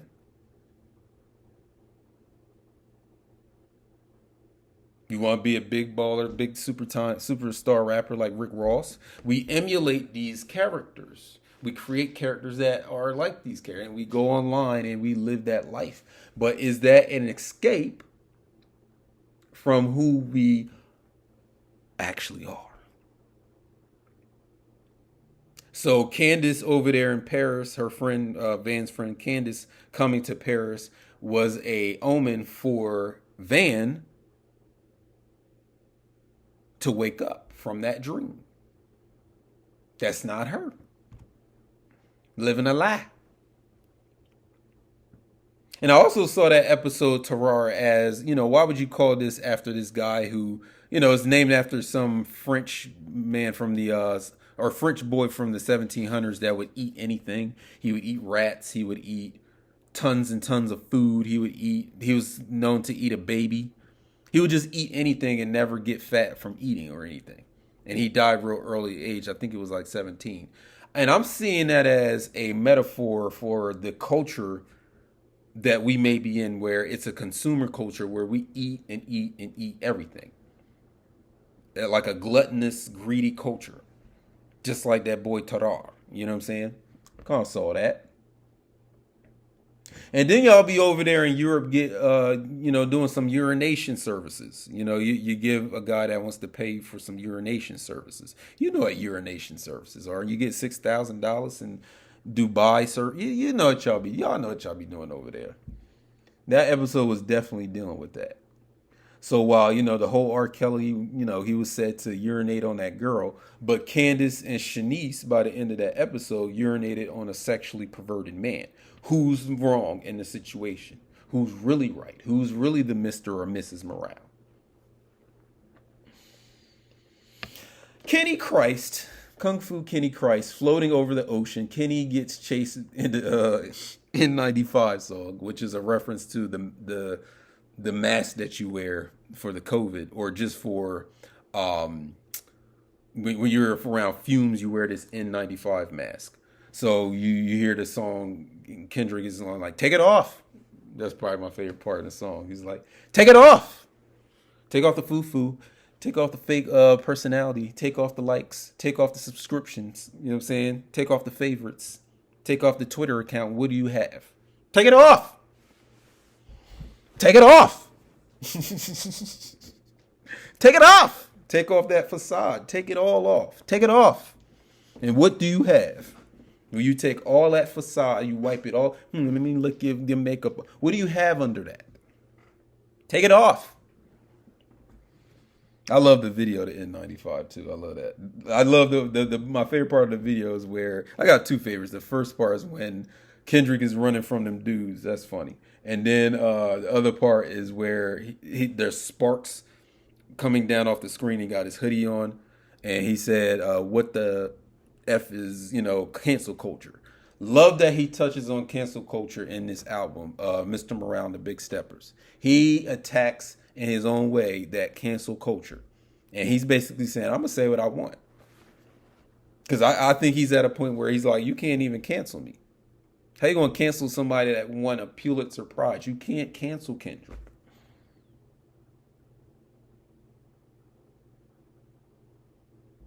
Now this brings us to Kodak Black.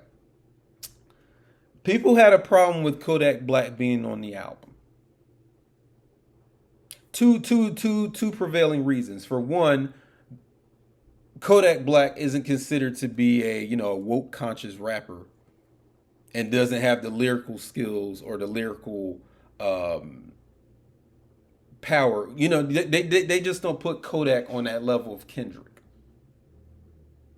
You know what I'm saying?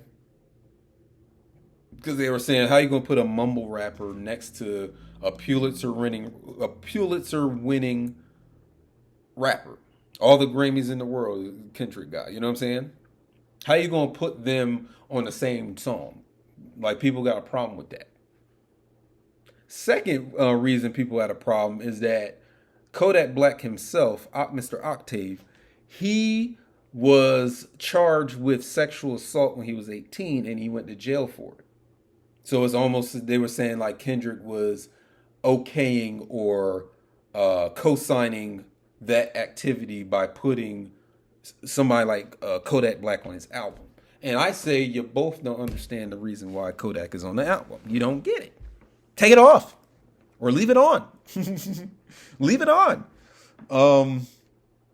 The reason I think he's on the album, and you can debate me in the comment section, I think he's on there because there are lyrics in the album that justify it. Like, for example, when we get to the song Mr. Morale and we get to Mother I Sober, Kendrick is mentioning how, especially Mother I Sober, where he's talking about these rappers who had to have gone through the same type of like sexual abuse as a child, with all the tattoos and the chains and the, acting like you hard, acting like you gangster and all of that. Or putting on this facade like you gangster. Or if you are truly gangster, you're just doing that because you had to live in this environment where it was survival. You was in a survival mode. Like, you never got a chance to experience other parts of yourself. You always had to, watch out for getting shot or fighting, or, you know what I'm saying?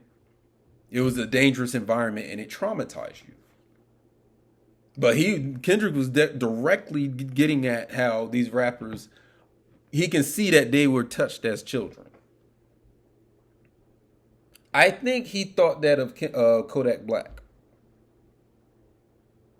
And by bringing Kodak Black onto the album, because he's on like 3 songs, he even has like and I love that he did the track Rich Interlude where he's doing a poetry bit. Love that.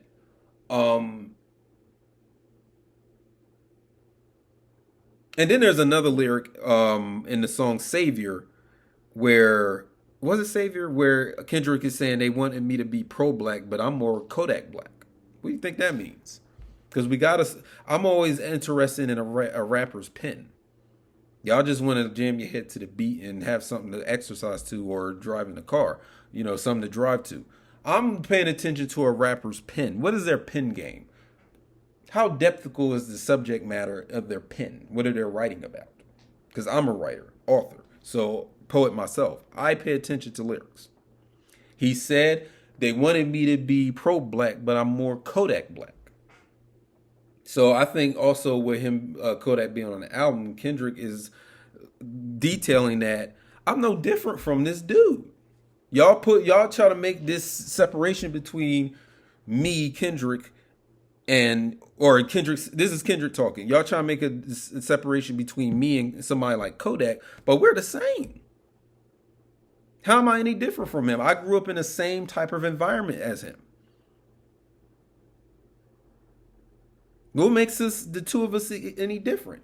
Now he is sitting here making, the mumble music, mumble trap type of songs that he makes, but and then the type of lyrics and the subject matter. But I came from that same environment. Like this is Kendrick.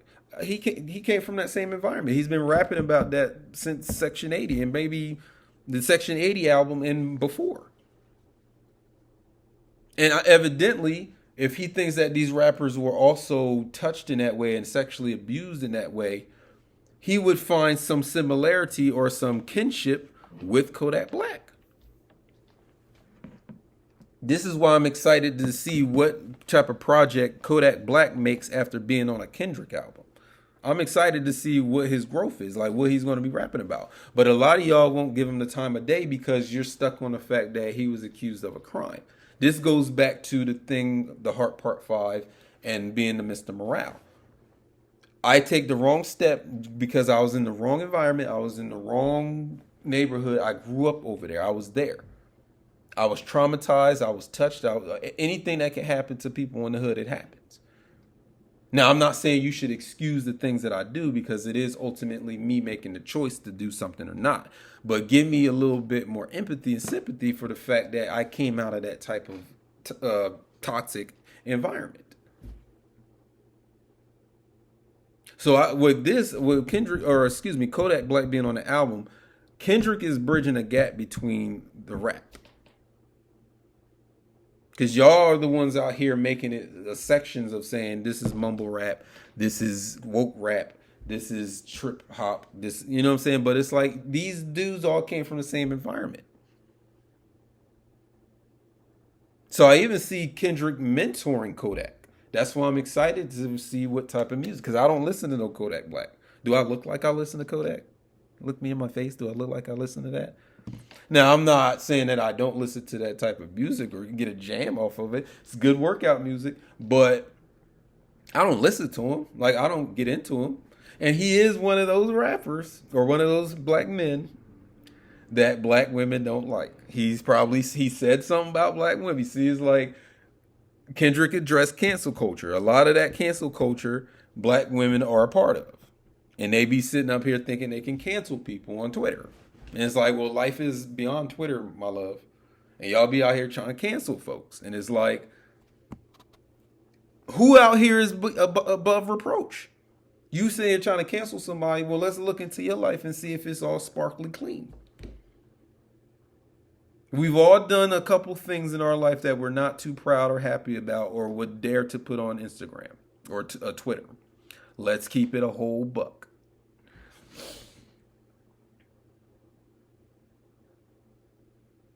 And then people having problem with the album because he made a song about, Kendrick making a song about a couple of his family members that are a part of the LGBTQ. And I'm like, he's acknowledging it that he was wrong about it before, or what he was right about before as well. And he's acknowledging and accepting them in the song. Why do you have a problem?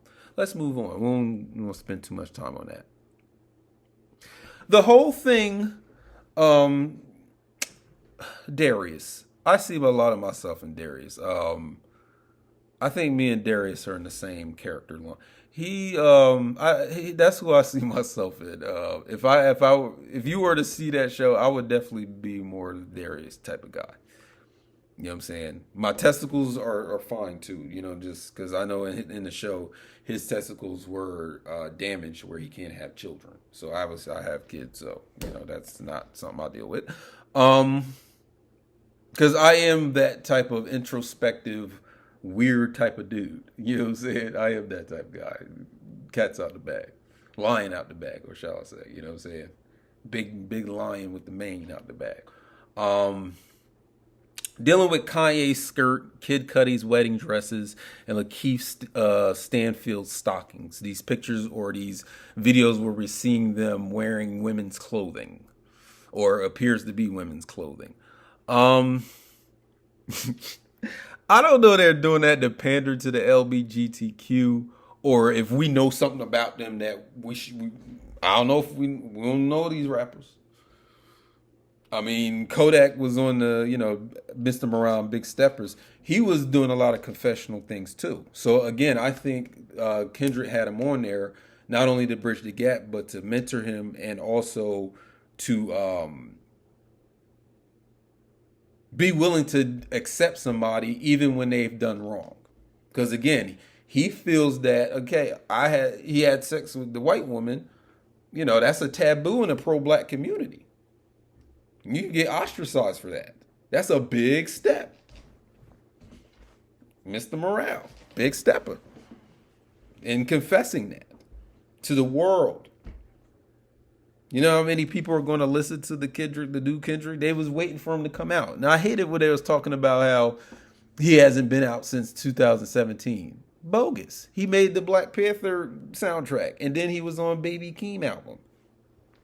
I mean, I know what you're saying. He didn't have his own, studio album in the same lane as Damn, the album Damn, but damn, like he was out here. Yeah, like he was all going, like he wasn't making music or rapping. Like, nah, he rapped on Baby Keem album. In fact, they got a Grammy for the song Family Ties. That's his cousin. They got a Grammy for it. And it was Baby Keem that presented it. Well, don't say he was gone. He was out here rapping. He just didn't have that album out yet. So everybody's listening to it, you know what I'm saying? But the whole thing about wearing women's clothing as a black man, that's a big issue in the black community right now. It's a very hot topic. I think it's hot as people talking about polyamory and polygamy right now. Yeah. Then the whole Darius being some sort of like a spiritual advisor to like Al and everything. I kind of get that because, like I said, I'm a counselor in a sense. Like I do counseling. I do consultations. I made some money doing that. Like I charge people for that. You know what I'm saying? I do that. And I would say that based on, them giving me the reviews, I'm good at it. So I'm going to keep being a consultant and a counselor. Like I said, you can go to my website. I'll have all that there where you can learn that stuff. Or get into getting my services. I'm very good at this. Because it's all about self-knowledge and it's all about recognizing these schemas or these pain bodies that the Eckhart Tolle guy is talking about on the Kendrick album. I do that for real. So check me out. Nepalese space cakes. I already talked about that. I have it in my notes here. That's crazy. Let's just keep it at that. I don't know if I would try it, but I don't know. And this is all around dealing with Darius. So that was Darius's idea to do it with the Nepalese space cakes. And then getting into this whole thing between black and Asian people. In the episode, The Old Man in the Tree, where Darius, he speaks to this Asian woman, but not to get with her, like not to date her or try to like, spit game to her. He just needed her to move out the way to get a drink that was behind her. And she assumed that he was trying to get with her. He's like, no, that's not. And it was all fun. It wasn't nothing serious. She just, she said she lived in LA for a few years and black men would always hit on her. And Darius was like, well, we have a connection. Y'all love hip hop and we love anime.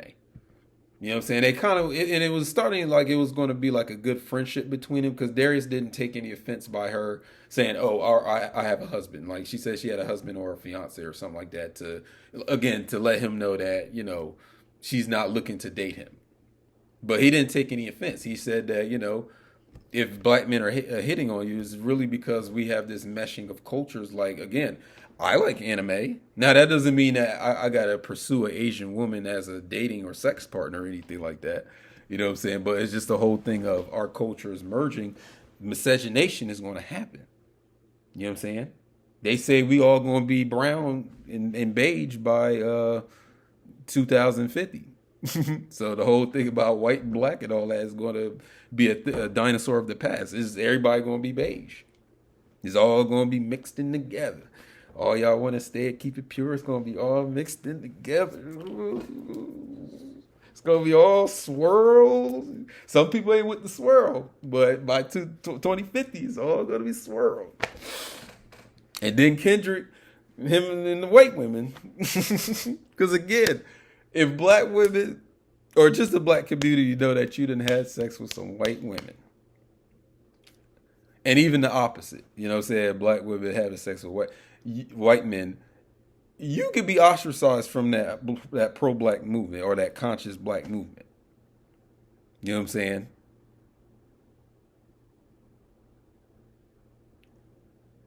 Yeah, it's serious. And for him to admit that on an album, that's a big step. Um,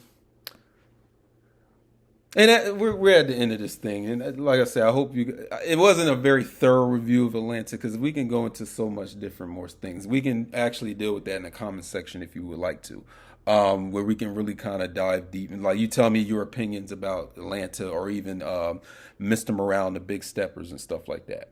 So I want you to okay your llamas, and I want you to earn your marks. This is America, and we gonna be all right. And it's funny that that song became an anthem for the Black Lives Matter movement. Oh, Kendrick, I can see the evil. I can see the you know how Kendrick be rapping. Take it off. But so like I said, man, my name is Alex. I'm the Wholographer. You know what I'm saying? Go to my podcast, the Wholography Podcast. Subscribe. You know what I'm saying? And finally, bring back Tracy from season 2. Because I don't know if y'all caught this or noticed this, but Tracy, the dude that, the black guy that started staying with Al at his house after he got out of jail and stuff, he is the 20th century bro man. So any of you that are fans of the show, Martin, there was a hilarious character on there named Bro Man. He lived on the 5th floor in Martin's apartment complex. And he would always be in Martin's apartment, you know what I'm saying, when they sleeping, or he would just come in through the window, eat some food or wear something from Martin's. He took his CD player one time and left a note under the bathroom sink to let him know that I took his CD player. I'm gonna return it. So he's a very funny character on that show, and I feel Tracy from season 2 is the updated version of that. Tell me I'm wrong, dog. Tell me I'm wrong.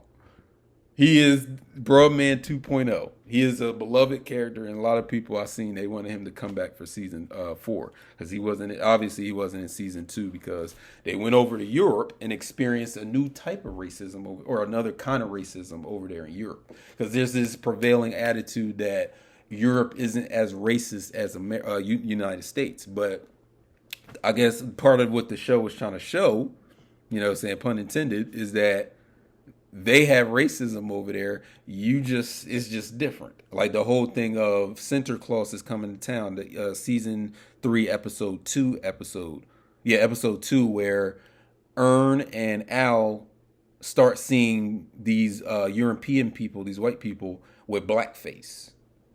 Like they're wearing literal blackface that you would see in a minstrel show. They was literally wearing that. Now, they started talking to some white guy where he was saying that, oh, it's just a harmless tradition. It's all about Santa Claus coming down through a chimney, and one of his helpers, I guess, came down face first, and all the chimney soot and dirt got all on his face, so now it's blackface. So where in the chimney did he get red lipstick on his lips? You know, the lips. I mean, was that in the chimney too? Was there red soot? Because if you're gonna have blackface, everything is black.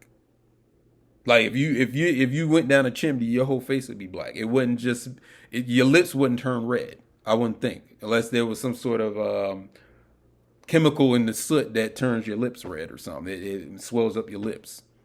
So how do you explain the lip part? You can get away with trying to saying, okay, all that black soot on your face, but then you're putting the red lips on there. So they're literally walking around. I forget, was it Amsterdam?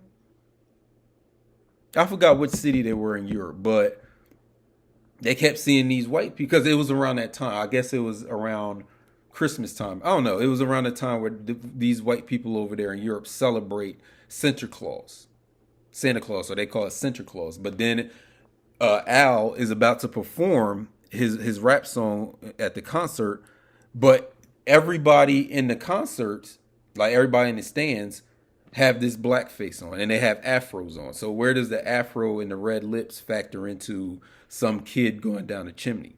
and getting black stuff all over his face. So no, the racism is still over there in Europe. It's just not in the same way as it is over here in the United States. So each of these Western societies have their own flavor of the racism, and I really do believe that that was a theme of the show for season 3 season 3 of Atlanta. But let me break out of here, man. I'm gonna put all the notes of this video in the description section of this video, and I'm gonna also put a poem there that Kendrick Lamar had inspired me to write all the way back in 2015. So if y'all enjoy that poem, I'm a poet. Give it a shot, look, give it a read, and tell me what you think. Like I said, okay, your llamas, earn your marks. This is America, but we gonna be all right. Take it off.